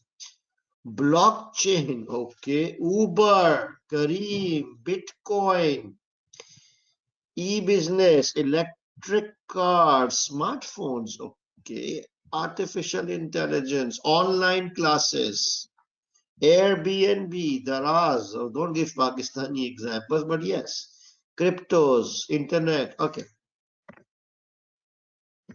So what did Uber did? Uber disturbed the entire taxi or the public transportation business, right? What did Airbnb did? It disturbed the entire hotel mafia. What about Netflix? Netflix is a disruptive technology as well, right? It disturbed the entire TV channels and the traditional movie make watching mediums. Someone said online teaching. Oh yes, online teaching has disturbed a lot of physical colleges and this and that. When we talk about finance, so in finance also, there are so many technological development happening that there are disruptive technologies in finance as well. And those are called fintechs, short form for financial technology. So these fintechs is causing disturbance to the old traditional ways of financial activities. For example, crypto. What is a cryptocurrency? Cryptocurrency is a currency. You can make payment, you can receive payment, you can buy stuff from that, but it is crypto. That means it does not exist physically. It is an electronic or a digital currency. Which country it belongs to? No country. It's somewhere out in the air. Yeah, bitcoins and Ethereum and all those things. So this cryptocurrencies is really disturbing the physical currency, the central banks, the commercial banks, to the extent that now the commercial banks are, for example, China has announced that they will officially have their own cryptocurrency backed by the central bank, because they are now seeing this as a real and present danger. So before this gets really serious, they will launch their own cryptocurrencies. Can anybody remind me the name of the Chinese crypto which they are planning to launch, or they have already launched? I don't know, but you're right, Daniel, Diane. World Bank tried to ban all these currencies, and the more you try to ban them, the more popular they are getting. And recently, Tesla invested $1.5 billion. Yes, Danish, very good example. Nigeria Central Bank has informed all banks not to trade crypto. Yes, Kamal, but then maybe later on they will have to find a way. So fintech, now blockchain, another interesting thing happening in finance, our field. Blockchain is it is a kind of a distributed ledger. This is the way the data is recorded. The way the data, the accounting data, the transactional data is recorded in the systems. It is now changed, and it is so secure, and it is so uh, authentic and trustworthy that you don't need auditors anymore. You don't need anyone anymore. As long as the data is saved in a blockchain, it is done. No audit. You just print it and give it to anyone and people will believe it. There is a full article on blockchain like few months back in your ACCA. In ACCA, cryptocurrency and blockchain. These were the last 2-3 articles just before the cyber security article, blockchain. And so this was covered in my September. Yeah, this blockchain and cryptocurrency was covered in my September webinar on day 5. So you can watch that. In fact, you must watch the day 5 technical videos to get an idea about blockchain and cryptocurrency. So you understand disruptive technology, any technology which upsets or conflicts with the existing business or the traditional business model is called a disruptive technology. The main concept here is how to deal with disruptive. If I'm a business, if I'm a college, okay, I'm a physical college, and suddenly this online and Zoom and webinars is using technology is kind of affecting my business. It's now taking away many of my customers because now they can access good teachers anywhere in the world at reasonable prices, even free of cost. So now if I see that people are moving towards online, what should I do? What is the general strategy? Update yourself according to requirement. Invest in such technology. Very good. I'm just reading your comments. Try to adopt,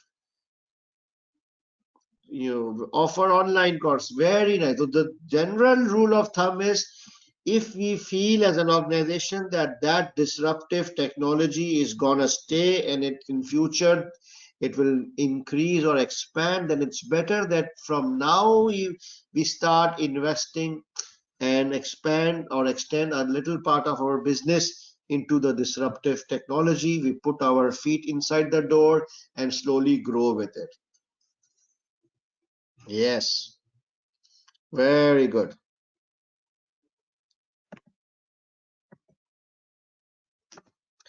The second topic I just want to talk about is cloud computing. Cloud computing is another new thing which is happening. It's not new, it's there for like several years now, but that's a big thing these days. Every company is going for cloud computing, including my company. So in the traditional IT environment, we all know that organizations, they need servers. Okay, the server is the large computer where all the organizational data is stored, it is processed. So think of a bank. It's a bank which is across the whole country, more than 1,000 branches, 1 million credit cards, 1 million debit cards, ATM machines. You can charge your credit card even if you are traveling, or OTPs, all so much thing happening, billions of data.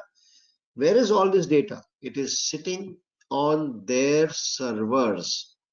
Server, right? So for a bank, the server is very, very important. If there's a blast in the server, everything will be gone.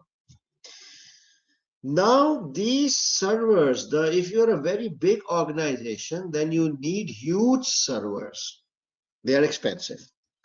When you need huge servers, then you need huge space to keep them. And just a little while back, we talked about physical access controls, that these servers are not a joke. You need to make sure they are properly secured. Then you need to hire people who are expert in servers and this and that. So this can become a significant cost. You take the cost of the physical server, you then take the cost of the IT department, then you take the cost of the rent and all those extra security measures. This converts into a big cost.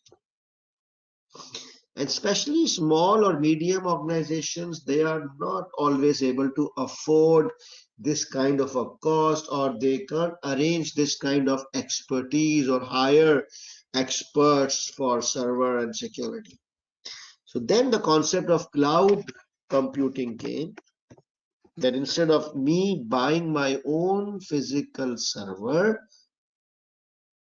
I can use someone else's server using internet. A very simple example. Most of you will have a Gmail account, email ID. You have an email ID, maybe Gmail, maybe Yahoo, maybe Hotmail, whatever. You have an email, right? Where is that email data saved? Is it on your laptop? Is all the email saved on your laptop or your desktop, in your office or in your home? Where is all your emails, or for that matter, Facebook, or for that matter, your WhatsApp data? Where is all those safe? Which PC? Nowhere, right? It is somewhere in the clouds. Somewhere clouds. It's not saved on your personal physical device. All that data is somewhere in the cloud. It is on someone else's server. So WhatsApp data is on WhatsApp server. You will access your account through a user ID and password. Similarly, your emails, Gmail, Yahoo, Hotmail, wherever it is, it's not on your, it's not saved on your physical device. You will access your data using a user ID and password, right? So there are certain advantages. You don't need to invest in any physical device. You can log into your data from anywhere in the world as long as you have any PC and internet, even in a cyber cafe, you can do it, right? So it is, and then these cloud providers like Google, Amazon, Microsoft, these are very big names. So you will get access to high quality, secure technical services. But then there are certain limitations or risks of cloud computing. Can you think of any 2 or 3 risks or disadvantage of cloud?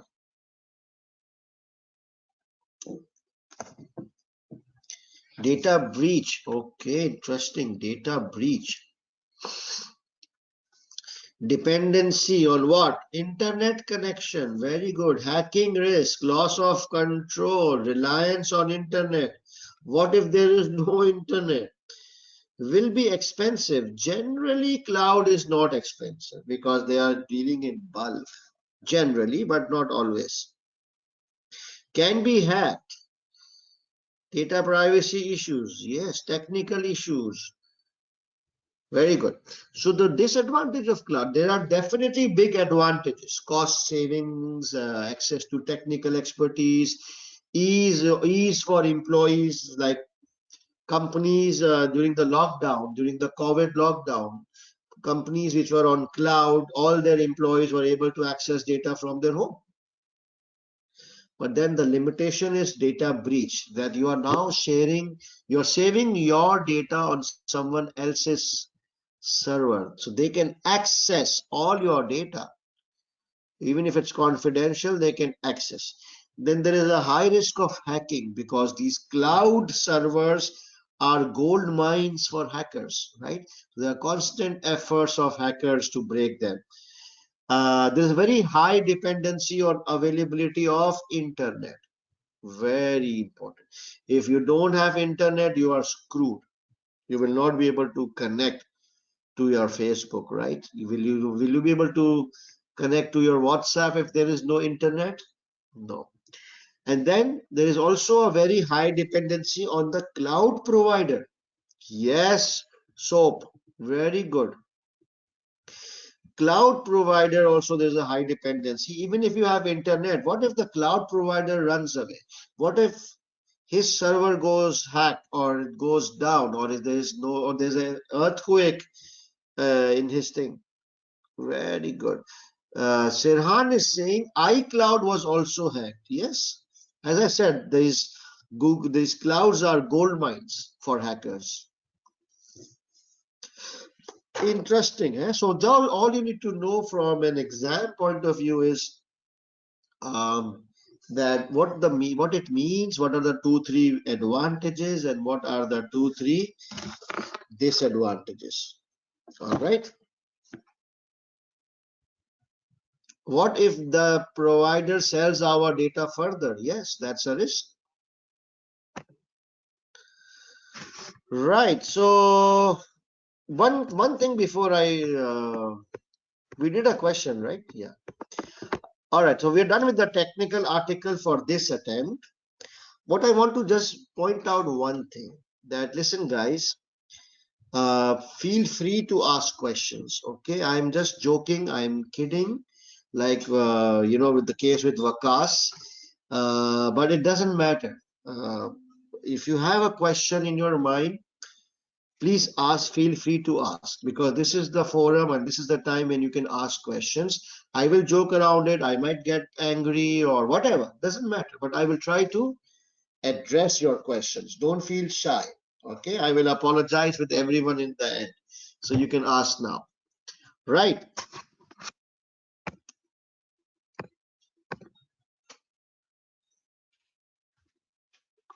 Raising finances through ICO. Yes, Manish, this is covered in my September webinar. I will now. I'm getting questions on all these articles. I will cover this. Give me 5 minutes. Big data. Big data. Now you guess from the name. What is big data? Big data is a data. The big data is some very, very, very, very huge data.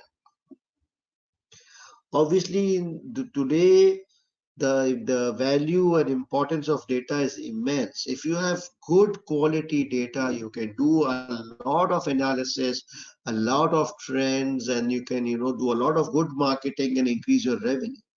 So big data is something which is very big, and it is something like, can you imagine the amount of data Google has, or amount of data Facebook has?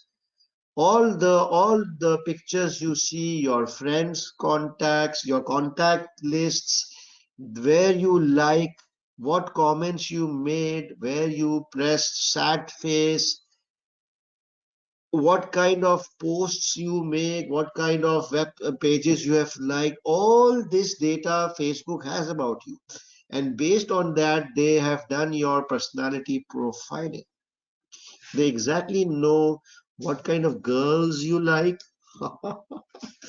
what kind of friend request you send to which kind of people, what kind of articles you like, what kind of abusive language you use. They know everything about you. And this is called big data. And now, supposing if someone has access to this big data, they will now use it to do targeted or personalized marketing. So this is the concept of big data.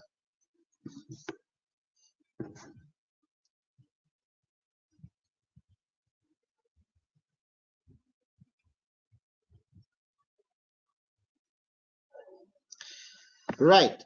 So now it's last exactly on 1 hour left.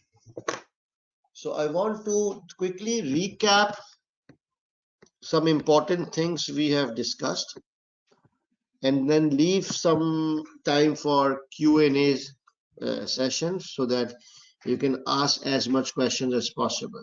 So let me recap first. Let me guide you what your study plan should be in the last 2 weeks. Let me give you some list of important topics, and then we will have some question and answers towards the end. Okay, so starting with exam techniques, the first technique we spoke about, this was on day 1, was linking with the exhibit.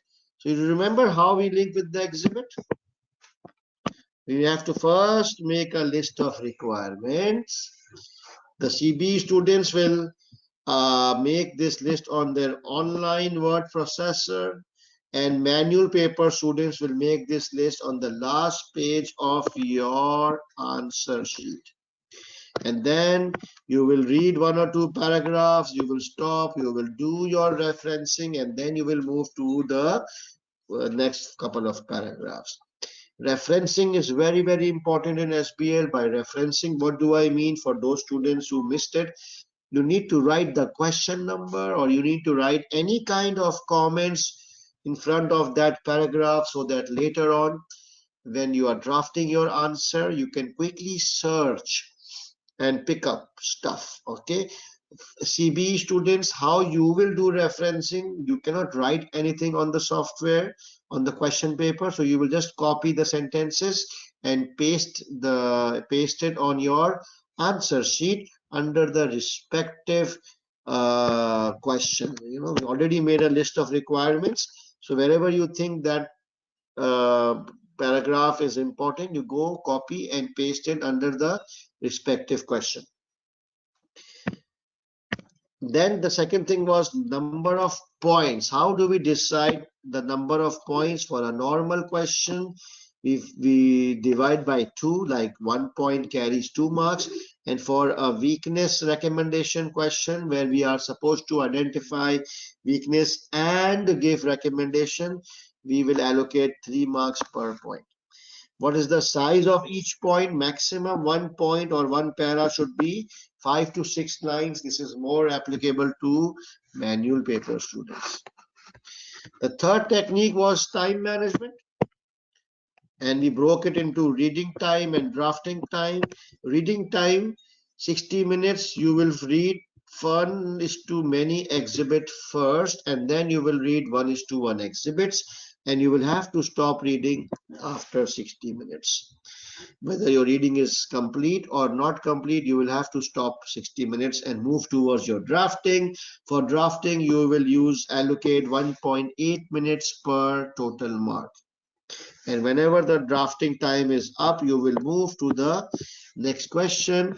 Just one small exception, that if you feel that it is a financial analysis question, or you feel that it is an easy question where you can score a couple of extra marks, then in those questions, maximum spend 5 more minutes extra just to grab 1 or 2 marks. Okay. Format of your answer, we discussed this yesterday. You linking your answer is a must. Paragraph style of drafting, 1 para should be 4 to 6 lines. Leave 1 line between each para. Look for stress words. Use a tabular format for weakness and recommendation type. Avoid using unnecessary models. And whenever you give recommendation in a report, just mention justification.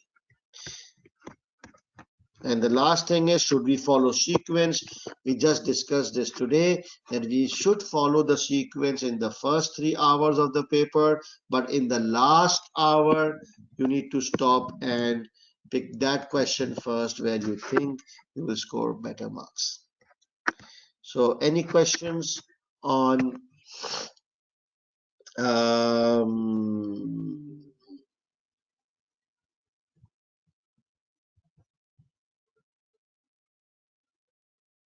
Bezad is saying in the last exam there is an exhibit that cannot be linked to any question.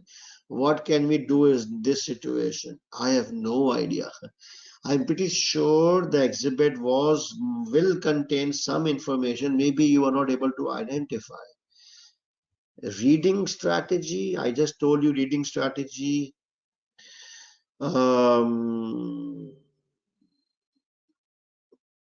Yeah, so if you are not able to identify any exhibit, then what choice you have? You can't do anything, right? Yes. Okay. I will answer the remaining questions. Those formats, very, very, very important. The SBL is entirely a game of formats and professional skills. So if you see, there are 3 broad components in SBL: formats, professional skills, and technical skills. So in terms of priority, professional skills and formats is more higher, and technical skills is lower, because it's a very common sense paper. You can get away with anything as long as it is logically correct and it is in context with the case. So all you need to do is focus on professional skills and formats. Very, very, very important. And unfortunately, I check so many papers, SBL students like all of you, you give very less emphasis on formats. You just draw them casually. You don't really give a shit about the format. Please, you don't know what risk you are taking. So format is something very important. Report format, we have done this many times. It's pretty easy. You give a central heading and then to, from, subject, date, introduction, and no need to give any conclusion unless specifically mentioned in the question. Then there's something called section of the report format. So a couple of times the examiner has asked you to draft a section of a report. So it's just give a heading section of a report and then start your answer. No need to give to or from or subject date introduction, because it is not a report, it is a section of a report. So just give a heading section of a report and start your answer directly. Okay. Then briefing note, briefing paper or memo, we have discussed this many times. Just have a look at it. It is very similar to the report format. Some minor changes, that's it. Email format. Now again, in every attempt I have seen that they have started asking draft an email, and we have not covered email in any of our questions. So please look at the format of the email. Again, it's very simple and it's very similar. No rocket science. You will give a broad heading in the center, and then you will write to, from, subject, date, and then opening para, which will say this email, and then copy paste from the requirements, like this email evaluates or this email analyzes, da da da da. Very simple, eh? Then there is the presentation slide format. We discussed this in detail yesterday, I believe. So you need to draw the slide. Manual paper students, you will draw a proper slide on half page using a proper scale or a ruler, no freehand. You will give the headings inside and you will explain these headings in separate small paragraphs outside the box. For CBE students, you already have a presentation slide template in your software. All you need to do is click on that template. The box will open. You just type in the headings inside the box, and then below the box you write the paragraphs. Okay. Letter format. So this is, I think, in once the examiner has asked you to draft a letter, so I don't think it's important, but just in case you get a letter format, you will write a big letter in center, and then on the right side you will write your name and role. On the left side you will write the name and role of the addressee. Obviously there's a date, a subject, and then respected chairman or whoever is the addressee, and then you start the answer. Okay, just take a look of it. Letter. All right. Then there's a press release or a web release. We did this on day 2 or day 3. There will be a heading, a subject, the name of the chairman, the CEO, and the company name in center, and then you will kind of draft your answer. Now there's a business case format. This is more applicable for the topic called project management. Whenever you see a question that which says draft a business case, then you need to use 3 headings: current situation, proposed solution or proposed option to address the situation, and then the benefits of the proposed option. Okay. Project initiation document. This is a very important format. Again, this is a topic for project management. We did not touch upon project management in March webinar, but I will just guide you where you will find it. So just bear with me, don't worry. And this is a format of project management. So this is a format for project initiation document. We call it PID. And if you see the PID, these are the standard contents of a PID. Okay. So you can take a picture or you can check it, see it later. I will guide you where you can find my video on project initiation document. When you get a question on weakness and recommendation, like internal control weakness, you use a tabular format. Wherever you get a question on Risk and identify risk and mitigation factors. Try and use a tabular form. Right. So do I have any question on formats? Will we have to draft a PID? Yes. In one attempt, the examiner has asked you to prepare a PID. In another question, a PID was given to you and you were asked to identify gaps in the PID with skepticism skills. Sir, does format has marks? If yes, yes, definitely format has marks and it is covered under professional marks. Underline main format heading? Yes, why not? Can they ask to make a risk register? Yes, why not? In email, should we mention the recipient name? Yes, normally in real life, we have to mention the name of the recipient in email, otherwise the email will not go, right? So if you have a name, then please mention it. One line difference between format content? I don't know.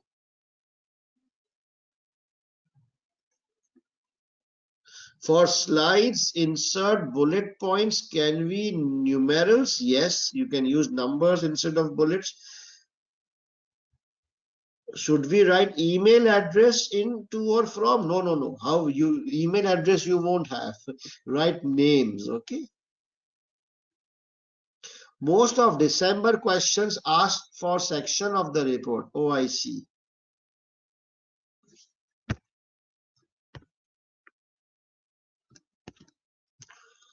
Right.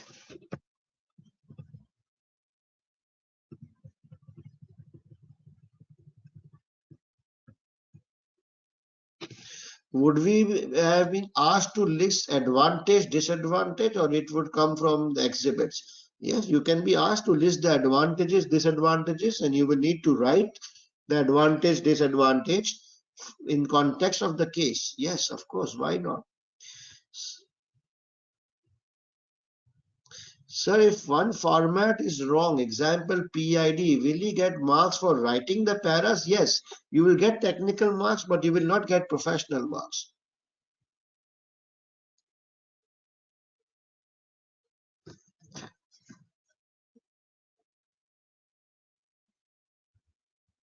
Yes, tabular method. Yeah.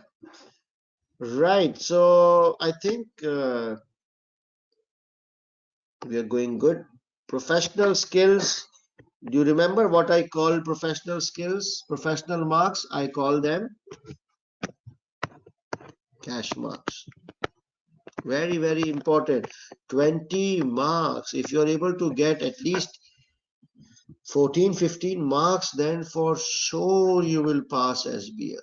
Okay, very, very important. So there are 5 professional skills marks.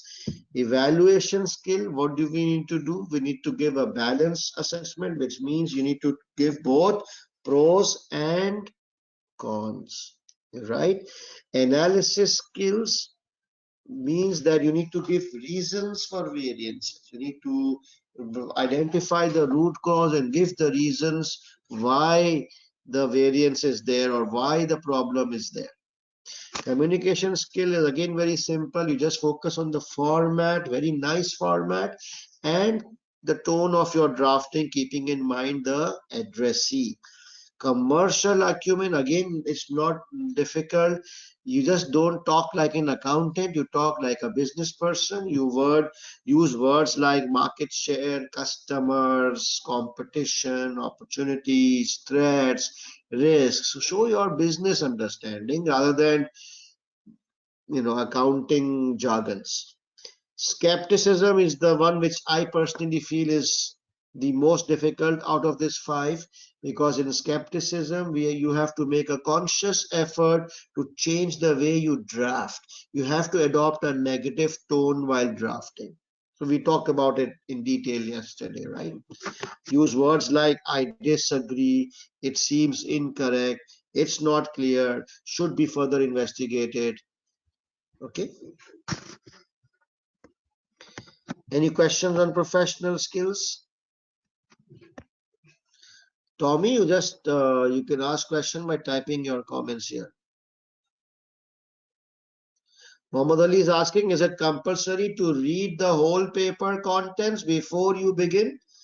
Or you can answer some questions before you read? No, you have to read the entire paper and exhibits in the first 60 minutes before you start drafting. Never start the paper with incomplete.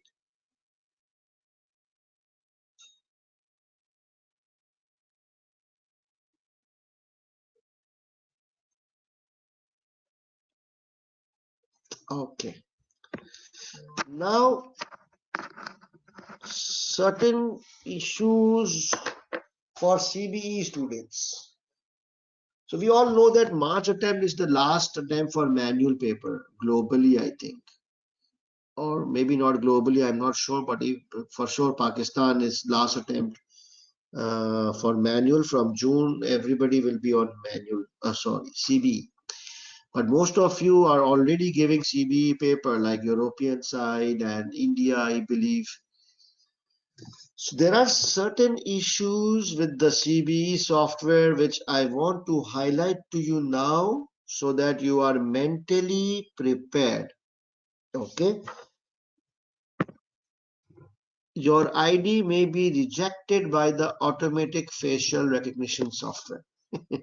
This happened to several students because obviously your ID, picture on your ID and your real picture, if there's a big difference, the software will reject you. But then, you know, you will contact the invigilator online and he will visually check you, no problem. But don't panic. The purpose of this list is so that you are mentally prepared for these kind of hiccups. It should not shake your confidence right before the paper. Your system check may show a red cross at that time, doesn't matter, it will get fixed. Copy paste function from the mouse may not work sometime. This again, a lot of students gave me feedback that they were not able to copy paste. Copy paste is such a critical thing for SBL that you know all our referencing technique is based on copy pasting, right? Making a list of requirements, copy pasting the sentences under. If imagine copy pasting is not working, you are screwed, right? So sometimes it was not working. The mouse, there was this icon of copy and paste. It was not working.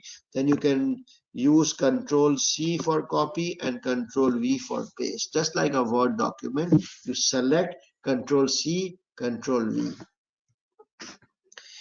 During exam, the software can hang for or some feature might not work. For example, highlighter might not work. Sometimes the stupid software, because of the load, sometimes some feature stops working. Like highlighter doesn't work.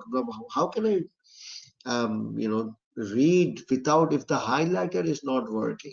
So please press refresh and it will resume. So just press the refresh button, it will refresh the entire thing. And because whatever you type is auto saved every 1 minute or something, so don't worry. If you refresh, whatever you've done so far is already saved. It will get automatically uploaded again. Now this one is a big one. Many students face this problem. It says software might close 10-15 minutes before time. So suddenly 15-20 minutes is left and the software closes and submits your paper on its own. So this one is crazy, huh? Because obviously the last 20 minutes is the most critical, okay? Because that's where the make or break is. So in such a circumstance, if this happens, you must apply for mitigation circumstances. So you must immediately inform the invigilator that this has happened. And then you go through your login through your My ACCA page, and there you will see an option of mitigation circumstances. And there you should, you know, it's a complaint type of a thing where you will say that my paper was like software was closed and submitted before time. And then they were at the time of checking, they will consider your issue. Okay, so don't forget to apply for mitigation circumstances immediately after the paper if something bad has happened. Okay, this is how they will know that something bad has happened.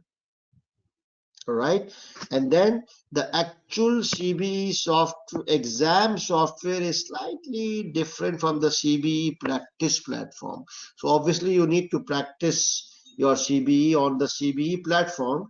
So the practice software is slightly different from the actual software which you will get in the exam. Very minor differences, which the toolbar varies slightly, the way to select text varies slightly, copy pasting into Excel is a little bit different. So I don't want to go into it right now, but you can click here. There is a proper article on the ACCA's website, practice test function difference. There you can see how it's different, but nothing to worry about. It's just that um, so the purpose of sharing with you these risks of the software is that although there isn't much you can do about it, but at least if you are mentally prepared that these things may go wrong, at least you know what to do and you don't panic. So just keep a little bit of extra time so that you have a buffer. And if anything of this happens, don't panic, okay? Because this do happen. Most important is this one, okay? That you need to apply for a mitigating circumstances if there's a major problem in the software. Do I have any questions? Can we apply for mitigating circumstances for manual papers? Very interesting. I believe yes. I believe yes. Uh, mm, Sometimes the screen gets stuck in the last 20 minutes. Exactly. So if the screen gets stuck in the last 20 minutes, then this is you need to apply for mitigating circumstances. You know what? Sometimes these invigilators, they don't even answer to you. Tommy is asking, can we use SFA to appraise normal investments that are not acquisition? No, please.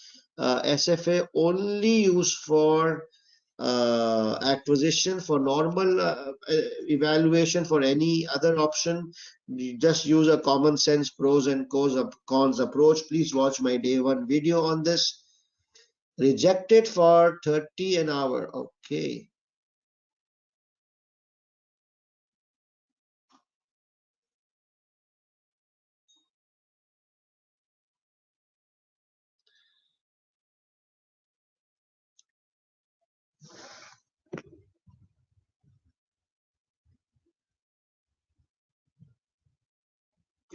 Sir, kindly tell everyone not to place their hand in front of their mouth while thinking they will give you warning. Oh, okay, this is for CBE, I think. Is there any topic that is yet to come? Yes. Will they give some extra marks? Why? Are you very handsome? Okay, let me move on. There's lots to do, lots to do. I'm not done as yet. Now the important thing. Study plan in the last 2 weeks. So now guys, what you need to do right after this webinar. So let's say from tomorrow, what you need to do. So this is a very crisp plan, keeping in mind the short time frame, and most of you may be working students. So the first thing is you will watch the March 2021 webinar, which you already did. And in case you have missed any session, all the recorded sessions are available on YouTube, on Vimeo, and even on my Google Drive on my WhatsApp group. After that, you need to watch the December 2020 webinar because lots of topics I have covered there. So what I have done is, obviously I cannot cover like all the topics in one webinar, right? So what I do is I'm a little bit sneaky here. I cover a few topics in one webinar and leftover topics in another webinar. All right. So if you want to increase your coverage of the topics, then you need to watch 2 webinars. So in this case, you need to watch March 2021 webinar and then followed by December 2020 webinar. Again, December 2020 webinar is available on YouTube and Vimeo, as well as in my Google Drive on my WhatsApp group in case you are a member of that group. Then this was very important. Revise top 15 topics and 10 models only. Please do not expand your syllabus. Understand that you don't have time now. So you need to do a selective study. So just revise 15 topics and 10 models, and I will give you a list. I have selected the top important topics and models for you. So please you need to take a chance. Do not waste your limited time on other topics because you don't have time. So you will need to revise the 15 topics and 20 and 10 models, which means 25 in total, right? So I think that's enough. 25 topics is enough. Then you will practice 5 to 7 case studies from P1 and P3, provided that you have time. This is nice to do. But if you don't have time, then you don't do it. Then you directly go to the next thing. Practice 3 to 5 SBL question in writing with time management. You need to don't do solve SBL questions mentally. Like during the webinar, we solved it verbally, right? We were not doing writing. But when you are doing a proper SBL question, take out 4 hours and do it properly. Solve it. You need to build your stamina. You need to understand, what you think you may not be able to write. So you need to practice, write professional skills, formats. It has to be in writing with time management. Okay. Otherwise, you will not be able to pass it. And after that, you need to do 2 mocks under strict exam conditions and have it checked. A lot of resit students, I get their messages that, sir, we did the paper nicely, we completed the paper, but we don't understand why we got 38. Now, how would I know why you got 38?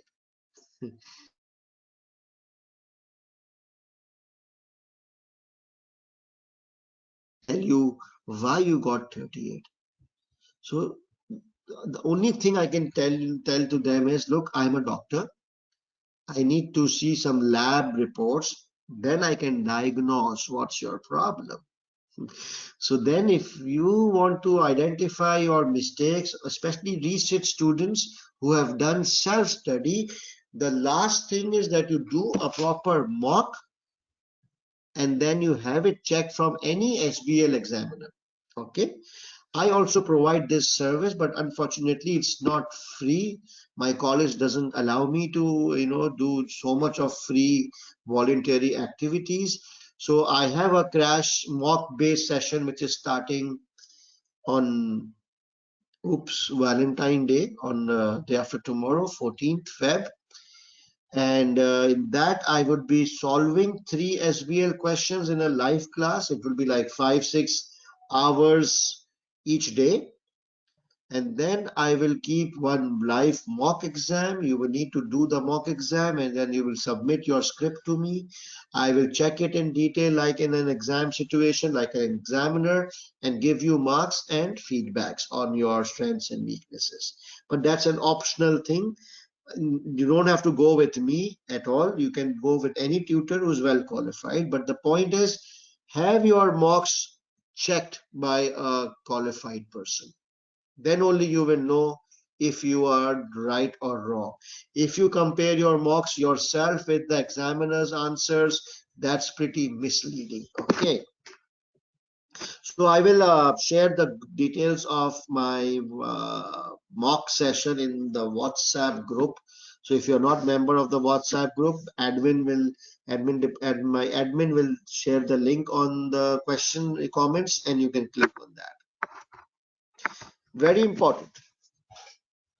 Stay away from books and revision kit. You don't have time. Okay, do not follow everything you hear from left, right, and center. You need to be very focused and adopt a smart approach. You just need to know 15 topics and 10 models. I will give you a list, and you can use my simplified notes. Okay, no need to use any books, and especially the kits, they are pretty bad. The questions in the kits are not something similar to the real exam conditions, and the answers are more confusing. So use actual SBL case studies. You can get my simplified notes. It's in my Google Drive in the WhatsApp group. All the past papers are there in my Google Drive. Just use those, okay? Any questions before I move to the next one? Yes, Abu Bakr, that's fine. If you have not done P1, P3, now you don't. If you have time, you can. But if you don't have time, then leave it. Textbook is a nightmare, 100%. It's a nightmare for me as well. So I can imagine. I will talk about articles. No, not. You don't have to do all the articles. Just the last 2, 3 articles, okay? Sir, is there notes of all these models? Yes, there are notes available. Any tips for people who are giving? Adil asked these questions towards the end, okay? I will have 10 minutes in the end for such questions. Now, this is the list of important topics. You see, I told you 10 models and 15 topics. So just focus your study around these 25 topics, okay? And of course, plus professional marks and exam techniques, which we have already done. But as far as your study is concerned, only these 10 models and these 15 topics. Do not waste a single minute beyond this, because you decided to start late. If you had time like 3 months, I would have given you a longer list. But now it's 2 weeks left. So better you revise, focus on these 25 only. This is a very important slide, this one. Take a picture of it.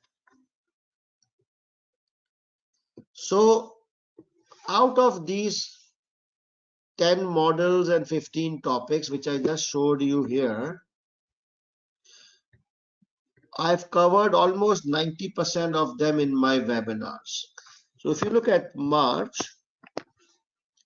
so all this is a list of topics which I've covered in March. So all these topics have been covered in March. For example, we covered SFA on day 1, financial projections, social environmental. We did pastel porter on day 2. Sorry, this is day 2. And then on day 3, we talked about ratios, budgets, and corporate governance. And on day 4, we talked about risk management, remember, internal control, professional ethics. And today we talked about integrated reporting. We talk about technical article on cyber, and we've recapped exam techniques, formats, professional marks. So if you go here, I mean, we've done like 50% of the topics in March. What about the others? So in December attempt was focusing on these topics. So for example, SWOT and TOES, you can go to December. Day 1, you will find SWOT and TOES. Day 2, you will see a model called context of change and corporate parenting. These are here. If you see here, context of change and corporate parenting. Okay, so all those I've covered. Day 3 is Harmon, big data, e-business.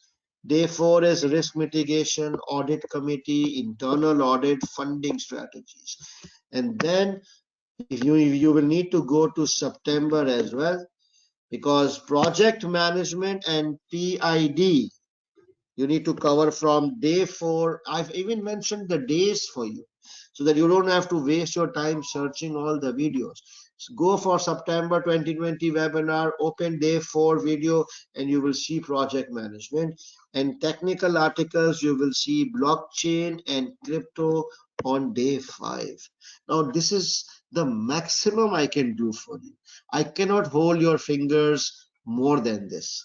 Okay, I've given you all my webinars, all my resources, even the day number I'm mentioning to you by topic wise. All you need to do is watch it. Okay, and then again, one thing is left. So you need to go to my March 2020 webinar to cover cultural web and technical article or Internet of Things. So please, I really beg of you, take advantage of all this P2P. I've tried to cover all the topics in all my, webinars.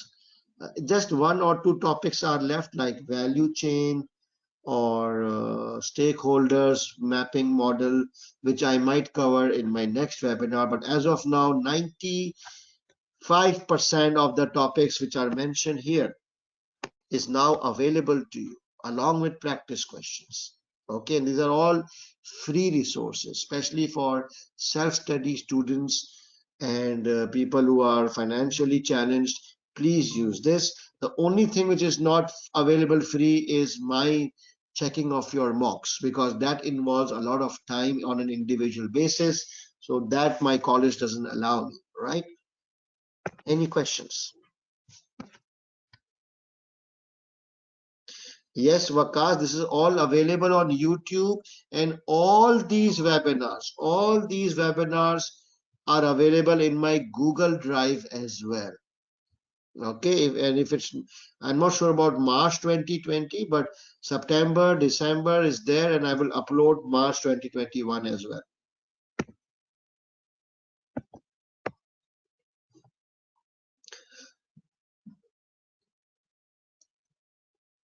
No, Abu Bakr. What about value chain? I think value chain is not an important topic. Why are few topics light color in 25? Very interesting. Niharika, I'm really impressed. There are 3 topics which are light colors. I really like. Are you an auditor? So here in this, there are 3 topics which are in light color. Which are those topics? Very smart. So these one, light color, this one, and this one. These are the ones which I have not covered in any webinar as yet. Okay, value chain, stakeholder, and soft. So you can Google, you can find any YouTube. It's okay. Value chain, I don't think is important, but you can talk about, look at stakeholder and very nice. What else? Yes, Niharika, I know you are an auditor.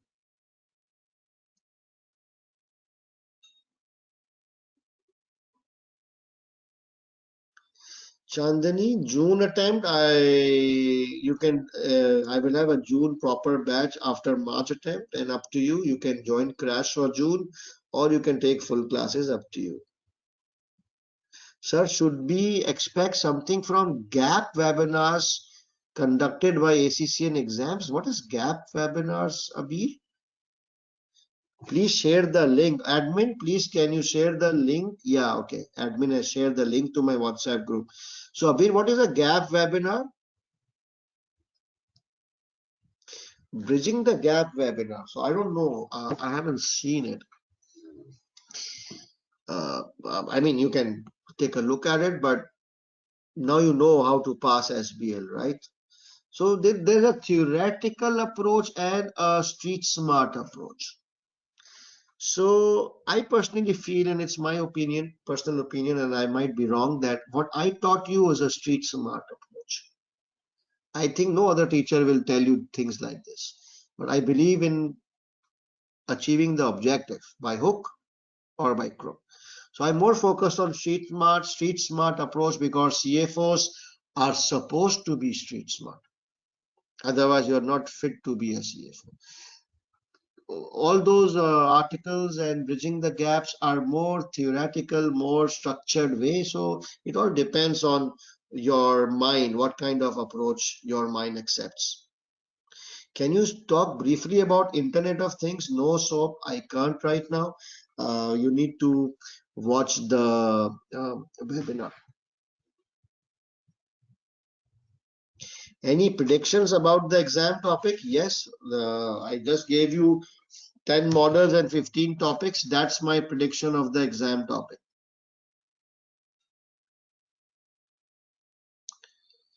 Tim is asking a very interesting question. Tim said, sir, if we do SBL paper first, and if we are left with time, then can we do P1 and P2 paper, P3 papers? Very interesting. Yes, if you have time, then maybe, yeah, that's a better approach. Then first do SBL and then P1, P3 if you have time. I have no issues.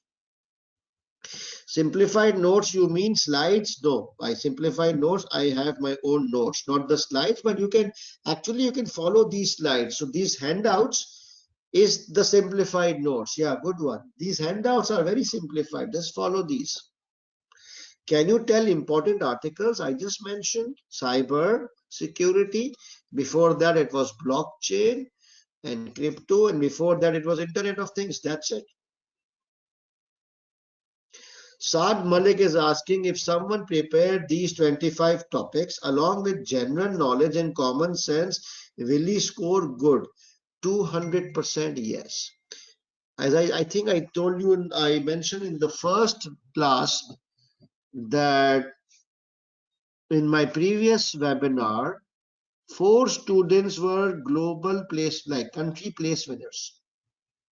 Okay, one scored 86, one scored 79.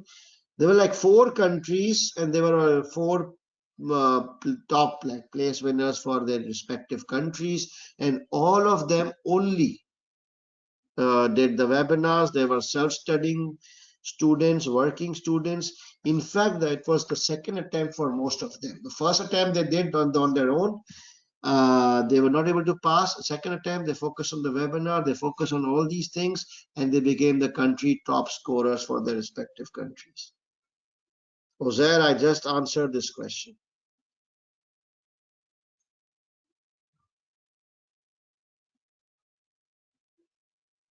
Yes, Arsalan, I will share the list of questions. Sabah, no, all the articles are not important, but since someone asked, I mean, what doesn't matter, it's important, not important. Just watch the videos, that's it. What topics were tested in December? Syed Jalal, I'm afraid I don't know top of my head, because you know they don't publish the papers, they just publish sample papers. They merge September and December paper. So I can just guess. If you read the examiner's report, then you'll know which topics were tested. I had read it, but I don't remember the topics now.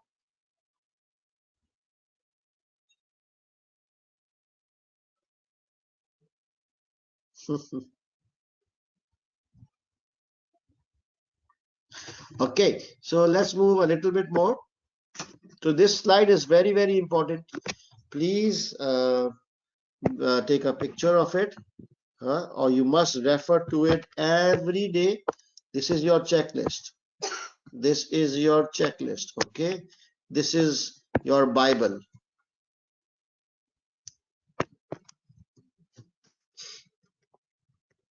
Now this is a list of practice questions starting with P3. If you have time, you don't have to do all P3 questions, or you don't have to do P3 questions on your own. I have given a list of P3 questions. So if you have time, you do these 4 P3 questions only. Okay. And then if you have time, these are the 2 P1 questions. So in total, 4 plus 2, 6 questions from P1 and P3 if you have time. As Tim mentioned that maybe he wants to do SBL first, and then if he has time, he can do P1, P3. Yes, but restrict yourself to these 6 questions. All right. Now, SBL paper practice.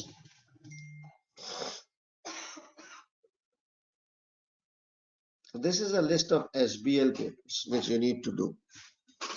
So you must do specimen paper 2, specimen paper 3. I am avoiding specimen paper 1 because it's a very weird paper. It will shake up your confidence, okay?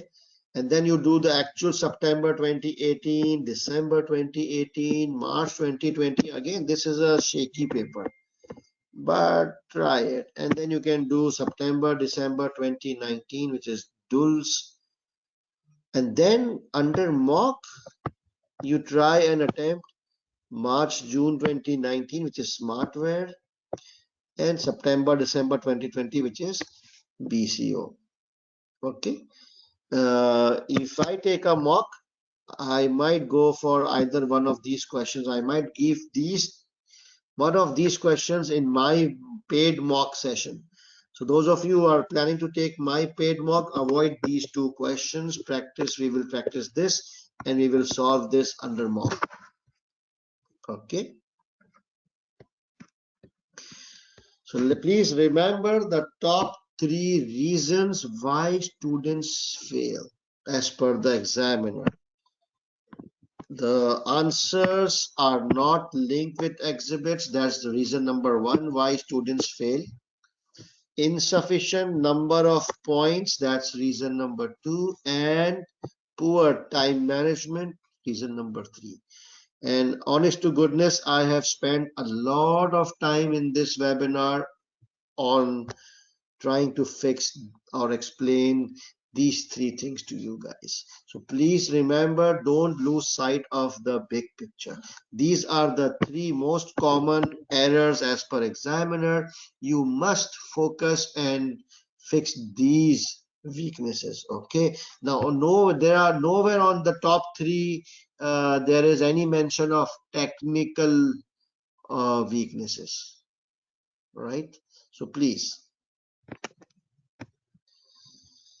My first day slide, I'm trying to repeat it now. It is a very different paper. Stop thinking like a student.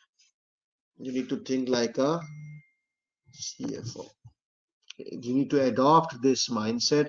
Stop thinking that your paper is being sent to the examiner. Think that you are sending your report to the board of directors, and especially if you know the age, automatically you will draft something very simple. So it's just the mindset. Do not let the exam stress or the examiner's fear sit on your mind. Throw them out. Okay.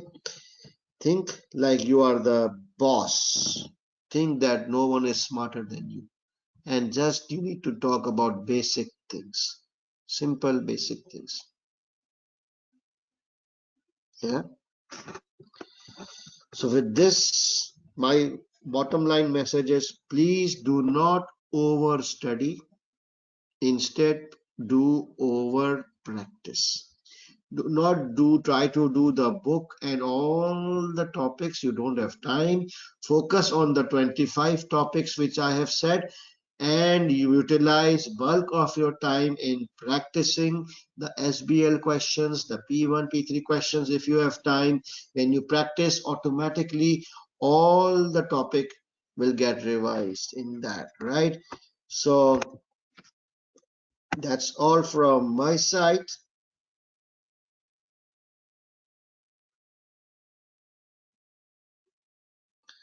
Fatima is asking, should we mention exhibit number in the answer or not? Fatima, would you mention the exhibit number in the board of directors report, which you will send to the board of directors?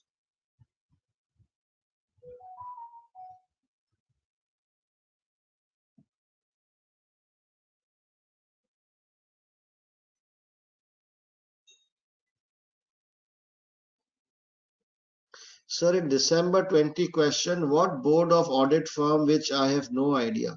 I think in September, there was a Sajid, in September, there's a question on audit firm, not in December. December was, I think, charitable, but I don't know. What is the pros and cons of disruptive technologies? Doesn't matter. I mean, pros will be that it is more revenues. The pros of disruptive technology, there's that is the latest trend. It's the new strategy. The cons, it will require investment and it will something new. This means high risk. Adil is asking, yes, very important question. Adil, thank you. Adil is asking, sir, tip for those who are attempting 2 exams in March, SBL and AFM. So this is happening with a lot of students that most of you or maybe some of you are giving 2 papers in March. One is SBL and one is some other paper, maybe AFM, maybe AAA, but some other paper. So you're giving 2 papers in March. So listen very carefully. I don't want to scare you or freak you out, but giving another paper along with SBL is not a good idea in the first place. I'm not saying this because of time preparation issue, or I know you have all the time in the world to prepare for it. It's fine. The reason why I'm saying it's not a good idea is it's very important. SBL has a very different exam technique and a very different mindset. You felt it, right? It's a very different paper, different mindset, different exam technique. This mindset and this exam technique you have never ever used in other papers, nor you will use this in the other paper which you will give, because that other paper like AFM or AAA has its own techniques which is significantly different. Now the risk is because the exam technique and the mindset is like 180 degrees different, at a subconscious level, at your subconscious level, sometimes you might overlap during the paper. So all you need to do is be very, very careful that while during the paper, you just focus clearly on the exam techniques and the mindset of the respective papers. Do not try to you cross the techniques or use techniques, similar techniques in both of them. Be very, make a Chinese wall. You know this in from your audit or some other subject, that segregation of duty, and have a Chinese wall. So please keep the exam techniques and mindset as far different as possible. So those of you who are giving 2 subjects, it's too late for anything. Just be mindful of the fact that do not mix your exam techniques. Otherwise, it will screw up, both paper or either one paper. Usama, 90 minutes, you cannot read 90 minutes. You have to stop reading in 60 minutes. What will happen? Your 1:1 exhibit will remain. Okay, so this time none of you should read more than 60 minutes. If it is incomplete, stop reading and let's start drafting. If you plan properly, your 1:1 exhibits might be skipped, which you can always read when you are starting your case study. How to judge the length of a point in CBE? Just try to give 1.1 paragraph. That's it. 3 lines, 4 lines, 5 lines is more than enough. Even 2 lines is enough in CBE, because in CBE the number of words per line is more as compared to number of words per line in a manual paper. So even if you write 2 lines, 1.5 lines, that's sufficient in CBE. But for manual paper, it has to be 3, 4, 5 lines at least. Okay.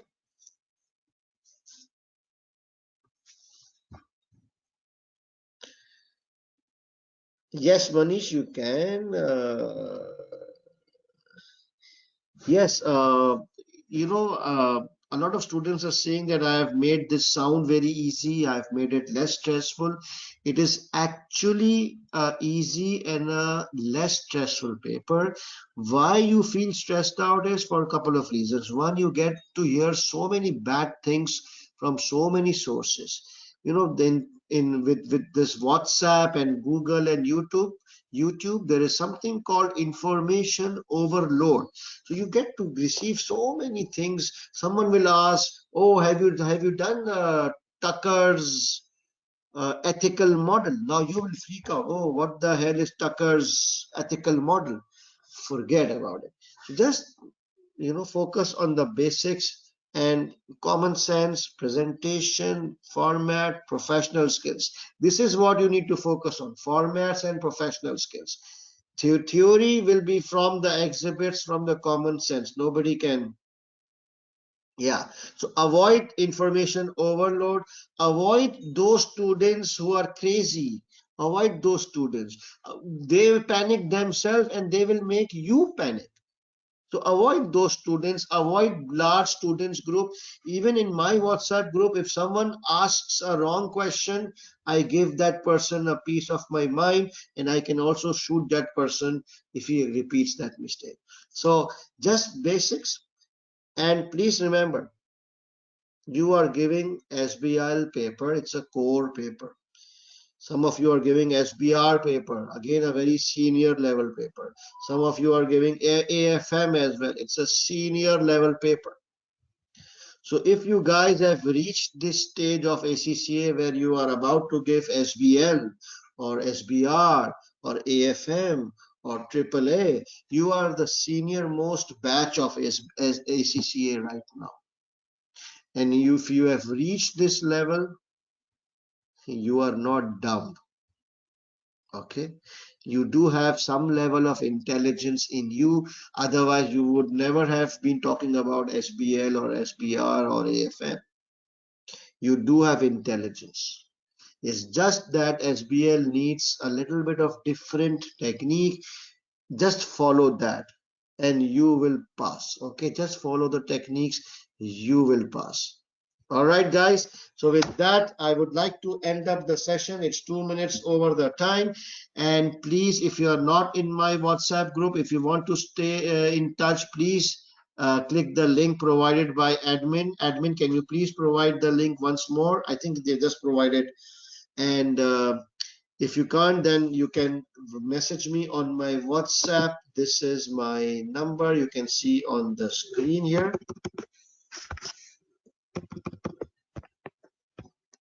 This one, okay? And I will try to add you on my group. And then from Sunday, my mock will be starting. I have limited seats because I work as well, so I have limited time band. So right, guys, I wish you really all the very best for your exam. Do not panic. Stay calm. Stay focused. With this, see you later. Stay safe and good night.